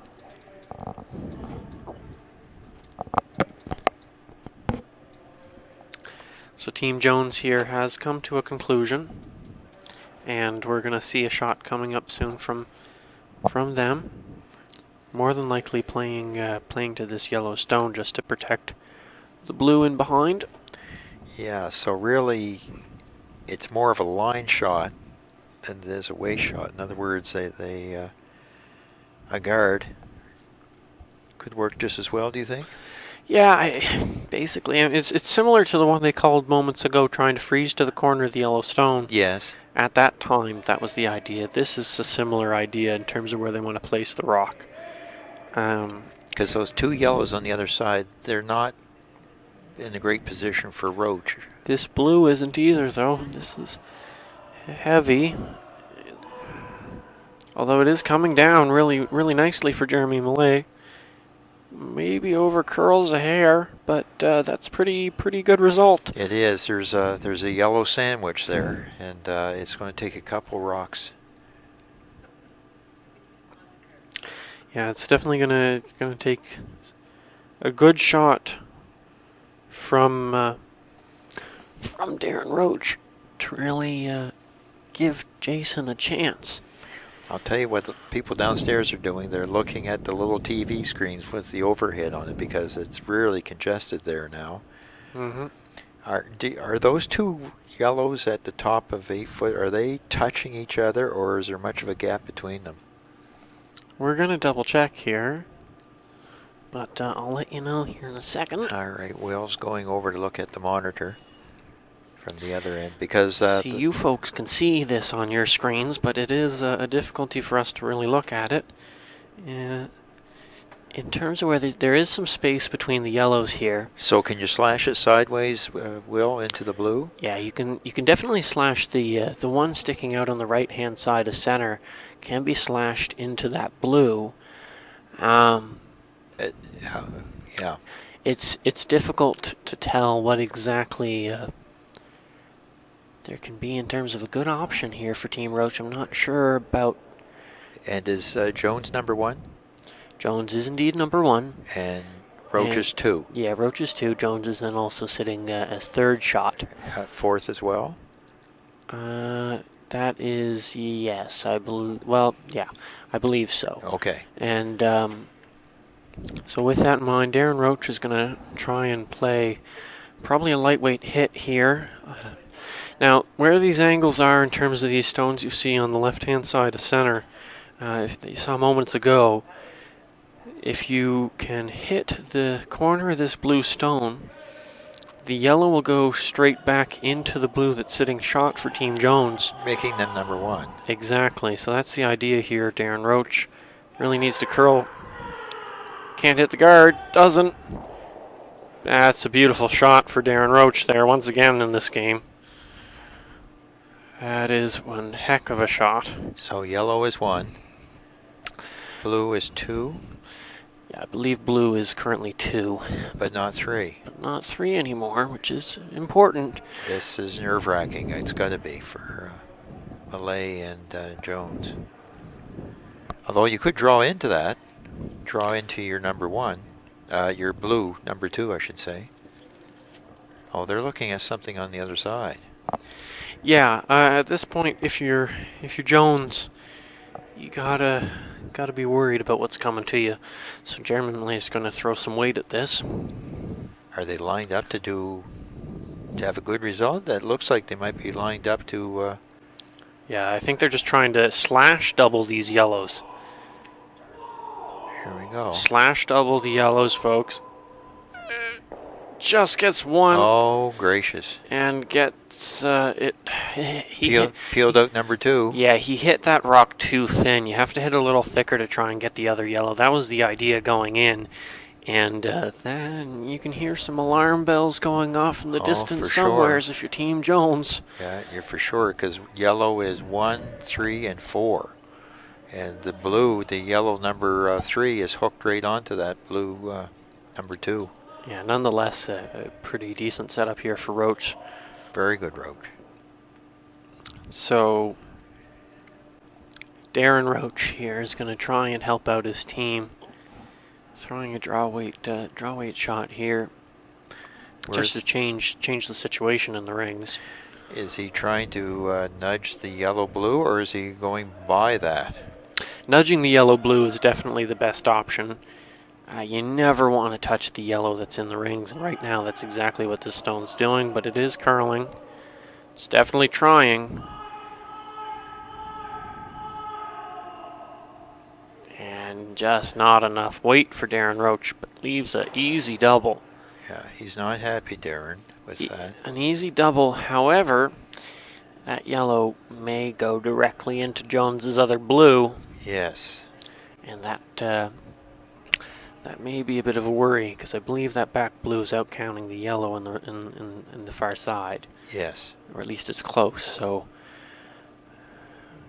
a worrisome time here for Team Jones. Really is, yeah. Seventh end. Hit and stick. Actually, if he hit and then kind of flipped over on top of the yellow, it would reduce the chance for a big end. There could be a big end here, a 3 or 4, if they're not careful. Yeah, and Jeremy Milan, his shot there a moment ago, tried to make what could have been a really beautiful shot in terms of result for Team Jones, but just, as we've said, half misses in this game of curling can kill you, and that one really did. So for Scott Jones right now, there's nothing that really looks very good. No. And Chris Tapley, just if you're wondering what our ice tech Chris Tapley's doing right now on the side of the sheet, he's taking the measurement of the temperature of the ice with the laser there. High tech science here in curling, so our ice techs know what they're doing. Chris certainly does. While we wait for a decision from Scott Jones and Jeremy Millant, they're going to try that double. Seemingly regretfully so, because I think they're more than well aware of what Andy and I have already mentioned here. This yellow may go directly into the blue if Scott Jones isn't careful, which may come back to bite them in a couple of rocks' time. And you can even tell by Jeremy Millant's body language that they're really not sure about this shot. No. But Scott Jones is throwing it nonetheless, and that's never a good sign. So, outturn, peel weight. Has to hit this perfectly if you're Scott Jones. And doesn't. It rolls to somewhere that doesn't matter in the grand scheme of things thus far in this end. Opens up the access to that yellow sitting in near the button there, but that may be a better outcome than getting the double. Honestly, you see Jeremy Millant kind of raising his eyebrow and going, "Well, that's all right, actually," and I'd be inclined to agree with him. The shooter that was just thrown, does that outcount the yellow at 9 o'clock? Not certain. I don't know if it does. But Jason Roach, ignoring all of that for now, just trying to get a deuce in this end to extend his lead. And is going to draw in here. Or maybe guard. We're about to find out, but I think he's going to try and draw in and help his chances of getting a couple points in this end. Just as a setup shot. If you freeze to that top yellow, that's helpful. It also guards the rock that shot, which I think is the most important thing right now for Jason Roach. Yeah, the freeze on the top yellow would be dandy. It really would, because you could come down later and go yellow and remove the blue. They are calling for the guard, however. Yes, which I think the plan B is for the stone to come in, and that's what Spencer Mawhinney's indicating. But this is definitely a guard. Yes. Well, And you can't really. Yeah, that's not a bad shot from Jason Roach. It overcurls a little more, but that might leave him in a position. come down to number one. I think it stopped in terms of heading towards the center line. I think it's covering that rock. Yeah, however, at first glance, there might be some kind of a lightweight hit, but remember that blue stone back there. Yeah, for the jam. Definitely influencing Scott Jones's decisions here in this end. Would have liked for that to be gone long ago. So they're playing even lighter weight than a hit here. They're just going to try and tap it back, fully aware of the jam. Just trying to give him a better chance at curling more. Yeah. And Jeremy Melez now, and I think Scott Jones has just seen the option of the in-off. Yes, I saw that too. I don't know though. Yeah, that doesn't seem to me to be the necessary shot in this situation. It is Scott Jones's last rock, so if he's going to play it, it would be now, but I don't think he really needs to. You're sitting second shot in this end right now. That's a precious second shot. It really is. Yeah, and it's not going anywhere as far as Scott Jones is concerned, unless there's some kind of a miraculous shot by Jason Roach. So Scott Jones is just going to try and tap this yellow back and sit 1 and 2. And I think that's the best option for Team Jones. They got to keep that out there if they want to make the shot, because there's a big curl late here. This looks like a lot of weight, but it's coming down. They're trying to make it curl. He's got a piece of the yellow if it doesn't over curl. It does tap it far enough. Maybe. No, I don't think that's far enough at all for Scott Jones. I think it actually improved it. I think it got closer to the button. Yeah, so Jason Roach, now a question of how you... Yeah, no, it's just a question of whether, which way you come for your 2 if you're Jason Roach. Right. And that's what he's decided. He's going to throw the in-turn. Yeah. Scott needed quite a bit more weight to remove that yellow. And if he had, it would have been much more difficult to navigate that board. So, yeah, either more weight to get rid of it or less weight to try and just curl more and tap. Because even if you froze into that stone, it's a pretty good result for Scott Jones, forcing Jason Roach to 1 here, down 2 in the 8th end with hammers. A pretty good situation if you're Team Jones. So this is an open draw to the 4-foot. We saw in the tiebreaker, these are important shots. These open opportunities for extra points. Jason Roach here really needs to make this draw for his hope in getting his deuce. They're off and on it, so the weight must be close. Seems to be a matter of line here. Jeremy Melez is going to try and sweep it back, but I think that's going to be 2 for Jason Roach. It was. In that 7th end, and that's a big 2 points for their team out of Riverside Curling Club. And not quite what Scott Jones had in mind there. That was a really tricky end for him and his team. 7-4. So this game is once again teeter-tottered back in Jason Roach's favor. Team Jones having a team huddle at the hog line. They certainly are playing better in the middle part of this game. We're now entering the end third, and they've come back. Play. The spread now is 7-4. It was as bad as 5-1. It was as close as 5-3. So, or 5-4, I should say. So Jones has got to find a way to manufacture crooked numbers, in other words, 2s and 3s, and hold Roach for the remainder of the match to singles or zeros. So with that in mind, Jared Bezanson's going to throw into the rings here, top 4, knowing that Scott Jones in this even end late in the game is going to straight up ignore it and go for a corner guard. Easier to ignore when it's back 8 for sure.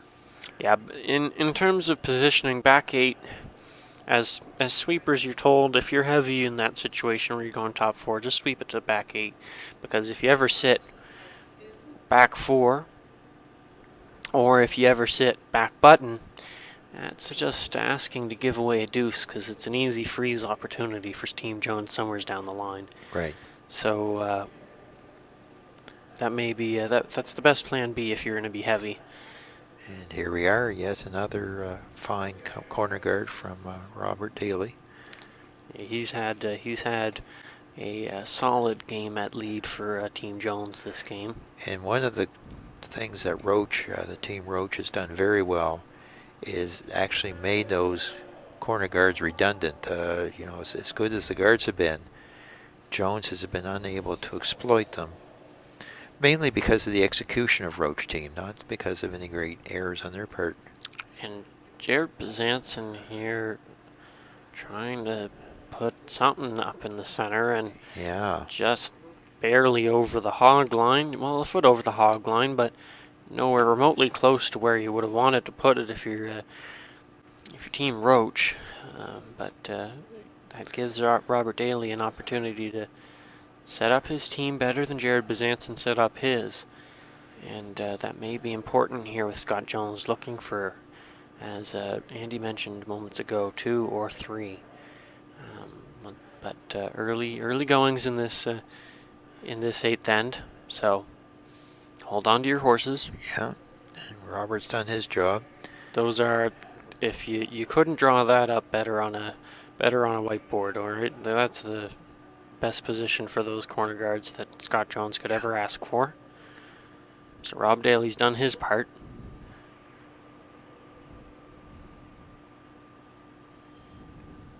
Now what Spencer's trying to do is put a tight guard in behind the long guard. So you'll have centerline guards at 1, which is just over the hog line, and at 3, which is just in front of the 12-foot.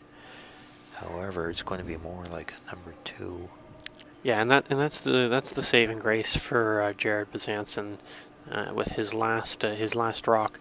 Coming that short is that you leave the opportunity to come around if you're throwing center guards, which Spencer Mawhinney does, and that's actually a pretty good setup. So yes, it is. Both front ends for these two teams here, setting up the end fairly well for their teams. This is a difficult port to navigate, Will. Yeah, you gotta just get. You don't want to be too far away from that yellow, because then you really gotta just get by this blue. They are by the blue.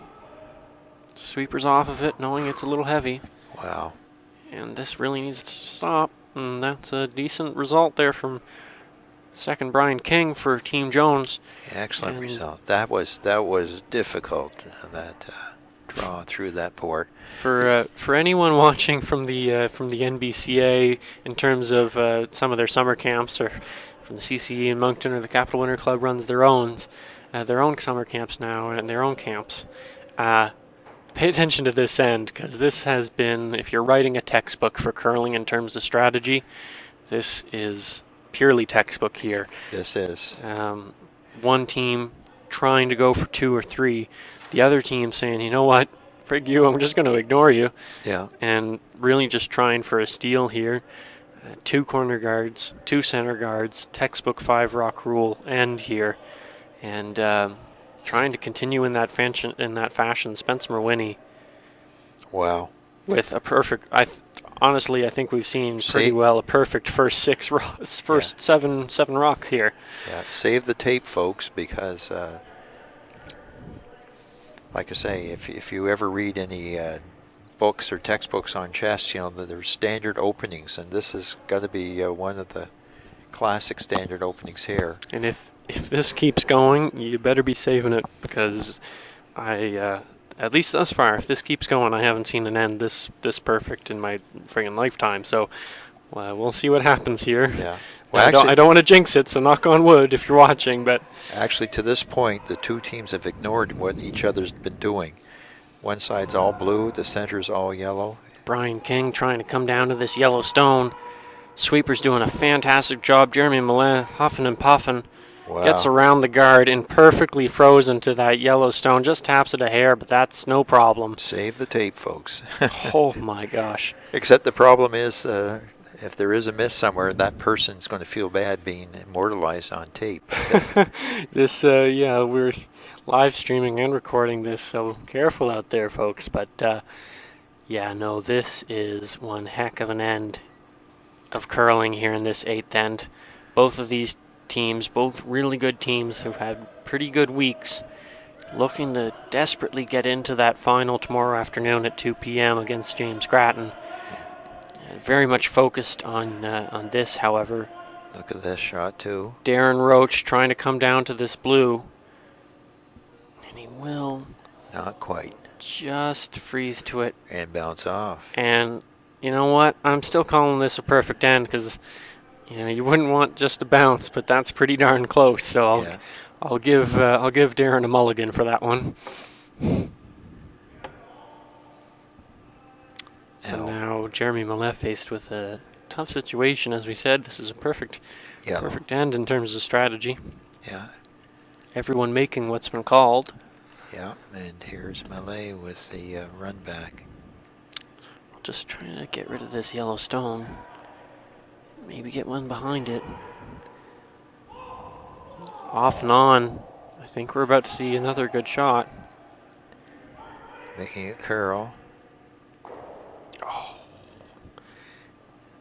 Wow. And that would be our first half miss, really, of this. I'm not going to call it a miss because it's a decent result from Jeremy Millet, but it's definitely at least a half miss. Not quite the perfect end now, but the sweeping was a little bit off on that because they were holding it out, and then all of a sudden they wanted it to curl. Here's Darren Roach. We'll see if Darren can get us back on track here in this fantastic end of curling. However, just taking a moment to focus on something that is other than how fantastic this end is. Notice how well this end is set up for Roach. This is set up with 2 center guards, 2 rocks in the house, and Darren Roach has made a beauty of a draw. Wow. So look at this, folks. 2 center guards set up perfectly. 1, 2, 3 yellows in a line, dead set. All touching center line.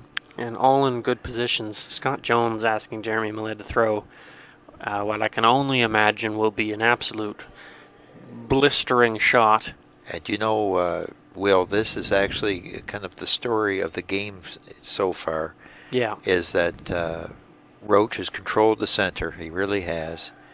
Sure. And Jones has tried to respond by controlling the edges and drawing him out, but it just hasn't worked.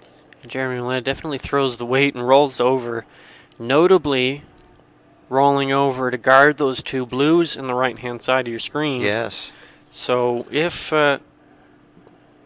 Scott Jones somehow is able to get rid of these yellows, just pay attention to where those 2 blues are. But for now, they don't have any effect on this end thus far.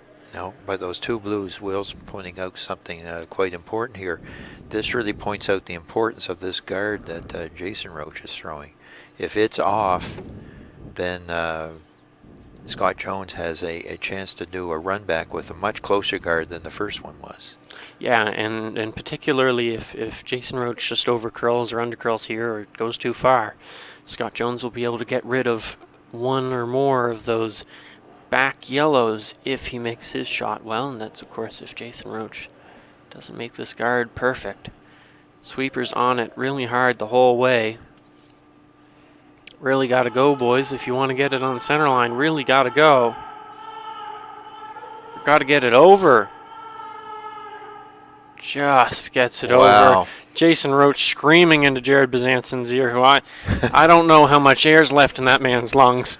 His face is red. We do have the heart machine here. Dig out the paddles, maybe to. Wow. Oh, and I think we just had our best reference this game. Yeah. Thank you, Andy. We'll be here all night, folks. Jared Bezanson is just going to take a moment to go get his breath, so we don't need to drag out the defibrillator. He's probably seeing spots. seeing some stars go past his eyes. But Scott Jones is seeing some different kinds of spots right now, and they're yellow spots. They're not very good.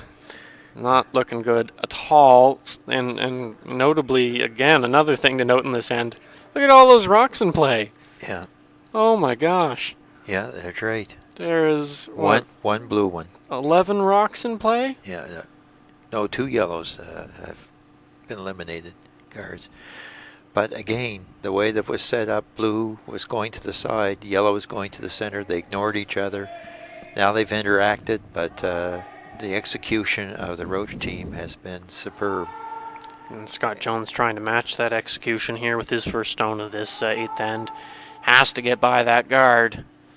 And doesn't.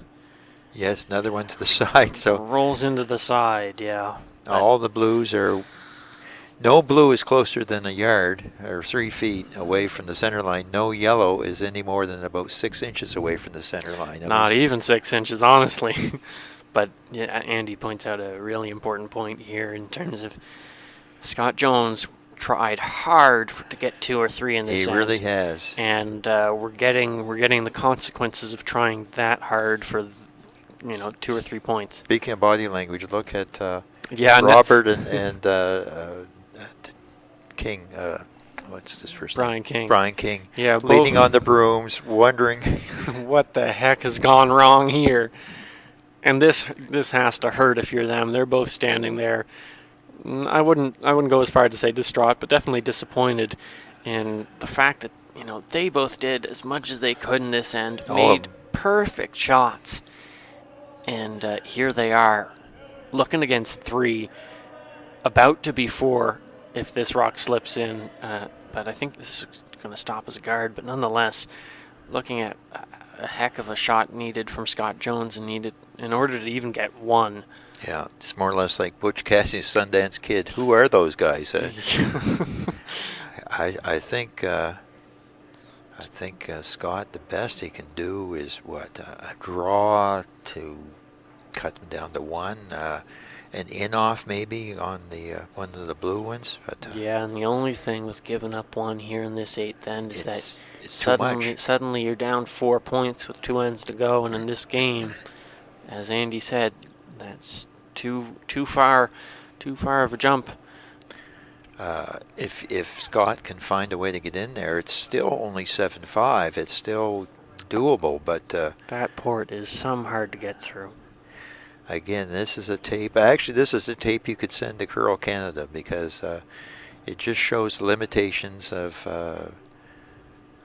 strategy when the other team is just executing so superbly. Yeah, and limitations of a rigid strategy, right? At the very beginning of this game, Andy talked about bailing out, and how that affects an end. And I mean, we're seeing when someone didn't know when to bail out. And, all respect to Scott Jones and his experience and his team, but they did not choose to bail out when arguably they should have, despite the good shot making at the beginning of this game. I don't think it's a tough argument to make looking at how many yellows and where they are, and what shot Scott has to the button here now, that they arguably should have bailed out much earlier in this end to try and salvage something. But now trying to salvage something. Brian King trying to keep Scott Jones' stone from hitting anything. Coming into the button. Gets it moving, just rolls off. What a shot, though. What a shot. What a friggin' attempt there from Scott Jones. Amazing shot for the draw. He just didn't get it, but he's smiling. He's and an audible. We can't say what Scott Jones says, but an audible F-bomb dropped there from Scott Jones and asking what the heck happened. Substitute the heck, and you'll know exactly what he said. Yeah. But I'd be inclined to feel the exact same way if I was him. I don't think he could have thrown that much better. Yeah, you might throw a little less weight, but then the line would have been a big issue.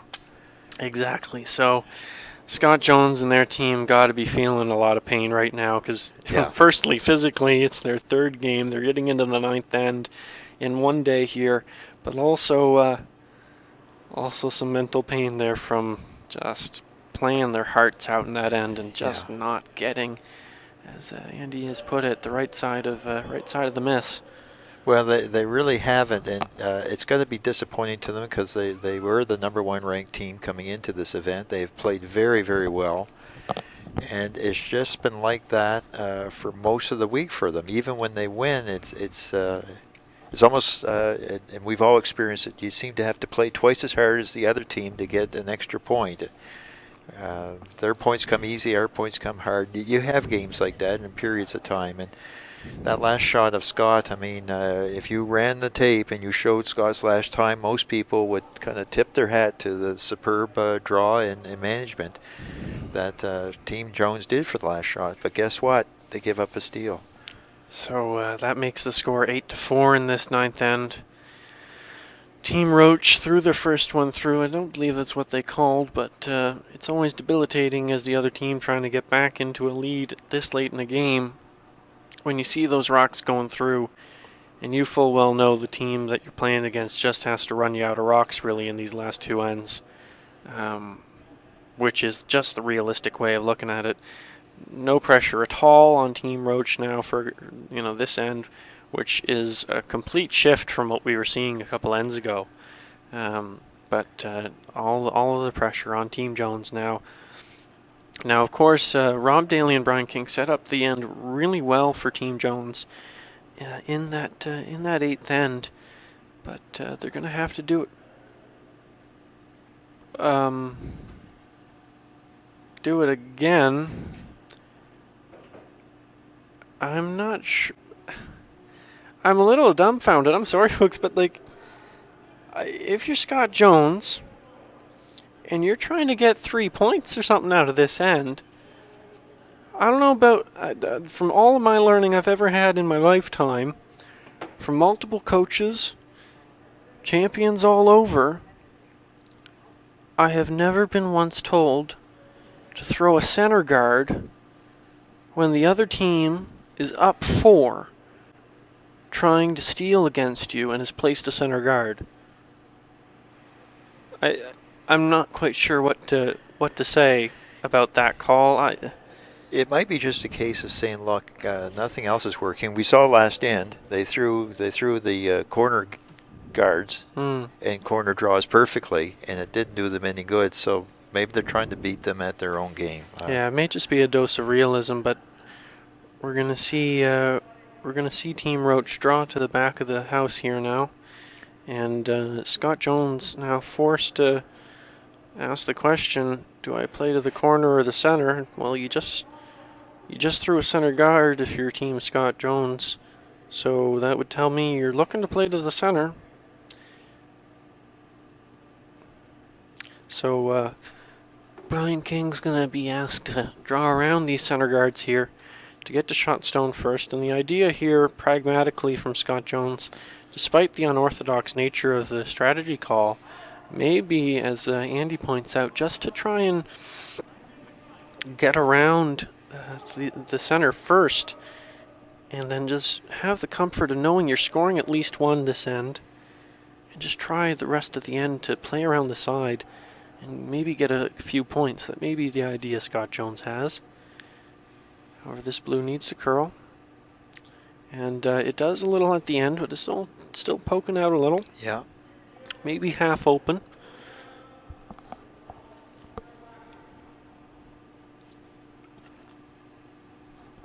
Well, and the guard that was thrown up, the Jones guard that was thrown up on the center line, they are looking at removing it. So Roach is going to, if you will, waste a rock or use a rock to tidy up the center. So we went from a textbook end on the eighth end to a mildly confusing one here in the early half of this ninth end, to say the least. Folks. Well, it's the splendid execution of the Roach team. I mean, they must be almost feeling giddy. It's gone so well for them in terms of performance, the shots made.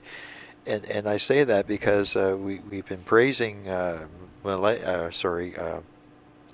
Daly and King all game long for their setups, but it just hasn't worked out. And with that in mind, Brian King's going to try here to draw around the corner. They have one blue in the rings already. Saw Jason Roach willing to peel the guard. Scott Jones venturing a guess that they're going to do so again, which gives him a chance to possibly lay 2 or 3 by the time Team Roach is done clearing the front. Another fine shot by King. Fantastic shot by Brian King to basically bury around that blue stone. The speed of the ice seems to have held well. It doesn't seem to have flattened out very much at all. Yeah, and we'll try and get a time here for you in a moment to see what the speed of the ice is. But for now, Darren Roach is going to throw peels. That doesn't help me much in trying to figure out what the speed's like. No. It's been fairly consistent here, so credit to the ice makers for that. Yeah. Rob Daly and Jeremy Millett tired out on the side there. Darren Roach has had a fantastic game, just trying to peel. Yes, and if you're a sweeper... Gets the peel. Does he get the other one? He does, wow. And that is incredible. How many 4 out of 4s would we have been given the Roach team here today? Honestly, if you're looking at a stat sheet, Darren Roach should have 110% sat on it right now, because I think that man right now is curling absolutely out of his skin. That he's had one heck of a game, and that just goes to show the nature of what he's been playing like, folks. However, there's still a yellow guard out front. Yeah, hide behind the yellows. Yeah, those 2 yellows are staggered as well. Yeah. So if you're Jones, you have a chance to draw around those and put them in a spot that's difficult to get at. There is backing here for Jeremy Millett as well. Yeah, another draw. And again, the speed seems to be holding up well.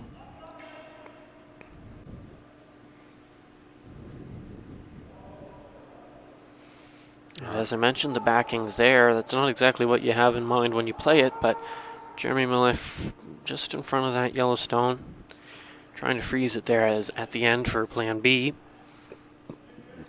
Jason Roach considering playing to that blue stone now.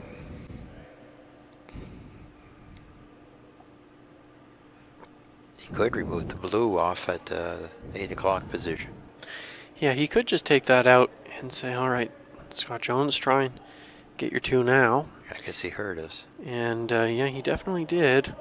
I guess, so now he's going to hit and roll, and I think the nosing isn't a good shot if you're Team Roach right now. You have to get that roll. Yeah.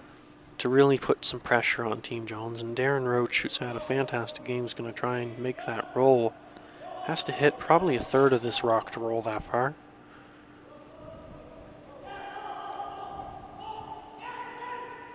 And does he? Oh, my word. Look at this. Oh, my word. Perfect. Darren Roach, what did you have for supper, sir? Holy cow. Darren Roach playing one heck of a game here tonight, and makes 2 absolute beauties for his team. This is what you fear when it's round robin. You can accept it. Yeah. But when you're in the loser goes home type game, this is very difficult to deal with, because whatever Team Jones tries just doesn't seem to work, and Roach has an answer. Wow, there's a very nice shot. There's an answer, folks. Jeremy Millett hit the sit 2. And momentarily, yes, blue is 2. And Team Jones needs at least 2 in this end to really make it interesting here in the 10th end.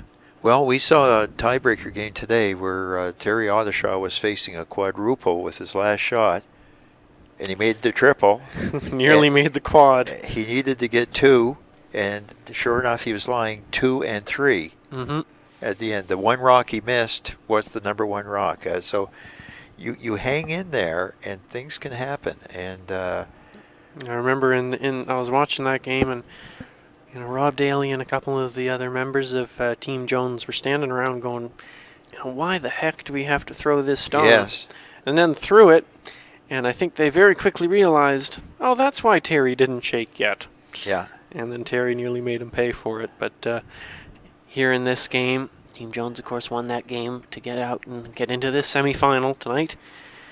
We've seen one heck of a curling game here, especially from Team Roach, but there's been good shot making all around. So everyone has something to be proud of coming out of this game. Trying the double. Oh my goodness, took it off clean. That's just not fair. It really isn't. Jason Roach just makes a pistol of a shot. Holy mackerel. Like I say, they must be almost feeling giddy. In a sense, you feel sorry for them because you can't curl this well all the time. Scott Jones is coming back to throw this stone and is just pissed off because what do I have to do? How can you get two against these guys here in this last half of this game?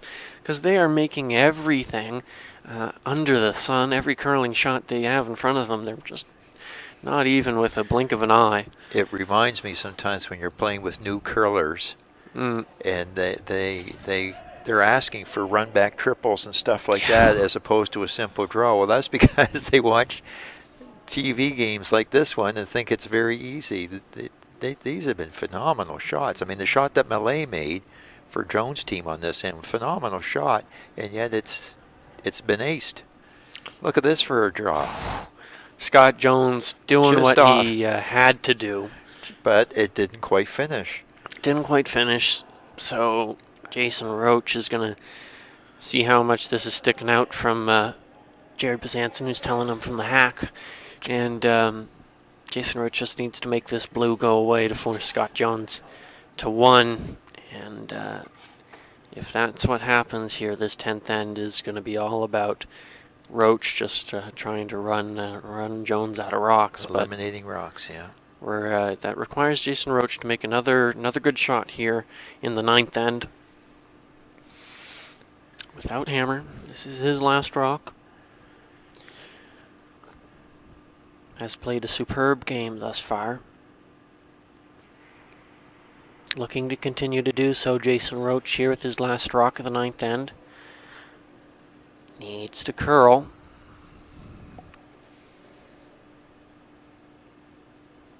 And it does. Gets rid of the blue. Gets rid of the back yellow. Scott Jones could blank this end. I don't know what the call is. But I believe, he'd have to hit the yellow on the other side to blank this end, so I think he's just... Okay, you're right. I forgot about that. He's just trying to draw in, take his 1. That tells us that he, and probably rightly so, thinks he can't get 4 or more in the last end against these guys the way they're playing, so he's going to take his 1 and just throw center guards for probably half of the next end and try and bury as many rocks as he can to hopefully try and steal 3. He stole 3 against Terry Ottershaw, so it's definitely possible. Stole 3 against Ottershaw, so... I can't see it happening against this team, this Roach team on this night because... Scott Jones has to make the draw first, and he does. Good open draw from the skipper. Yeah. And that'll be 1 point on the board for Team Jones in an end that, folks, I don't think we can say anything other than well done, Team Roach, because Team Jones, it's not even like they've been playing bad, Andy. They've just been faced with a team that is playing 100%, 110% curling, getting all the good misses, making all the spectacular shots, and just faced like they've hit a brick wall here in the second half in terms of hitting that good team. But if you look at the last 5 or 6 shots that Scott Jones has thrown, a lot of really good shots. He made that very nice one that got the 2, set up the 2 3 ends ago. He made a very good draw last end to cut them down. I mean, he was facing, 6? Yeah. 5. And this end, he's made 2 nice draws. But it's all but for naught. I'm not exactly sure what Scott Jones has in mind. He has a plan, and his team has faith in his plan, but corner guard. He's played a corner guard, and I'm not sure exactly what the thought is, but he knows that this team that's up 3 points against him is going to throw probably through the first rock, and then we'll probably throw the second rock in if you're Team Roach. But Team Jones, honestly, maybe play depending on what Scott Jones does here, may just say we're going to play this like we have hammer, and then hope for a miss from Roach in order to try and get a steal of 3 in this end. That may be the thought. Yes. I disagree with the thought, but I'm not Scott Jones. I haven't been to the Briar, so he can prove me wrong, and his team can prove me wrong here in this 10th end, despite my questioning of the idea. But Jason Roach, like me, it's kind of like, all right, well, you're going to do what you're going to do, but I'm going to throw the second one through. Some teams will throw it in the house, but yeah, Jared Bazanson just trying to make the stat sheet look better for him too. He's like, hey guys, you're all making all these fantastic shots. I need a little help on the stat sheet too, so I'm going to throw these 2 through, thanks. So that's what he does here in this 10th end. Once again, as I mentioned at the end of the 9th, Team Roach is just looking to run Team Jones out of rock, so they'll be hitting everything that moves here in a moment. So Robert Daly has set up his 2 corner guards, and now Again? Yes. Now Brian King is going to hide behind it. Shades of 2 ends ago. Except they and again, look how well thrown these rocks are. They're yeah, and they don't have the hammer, but they've drawn around these corner guards without hammer. And Jason Roach is asking Spencer Merwinny to peel this first corner guard.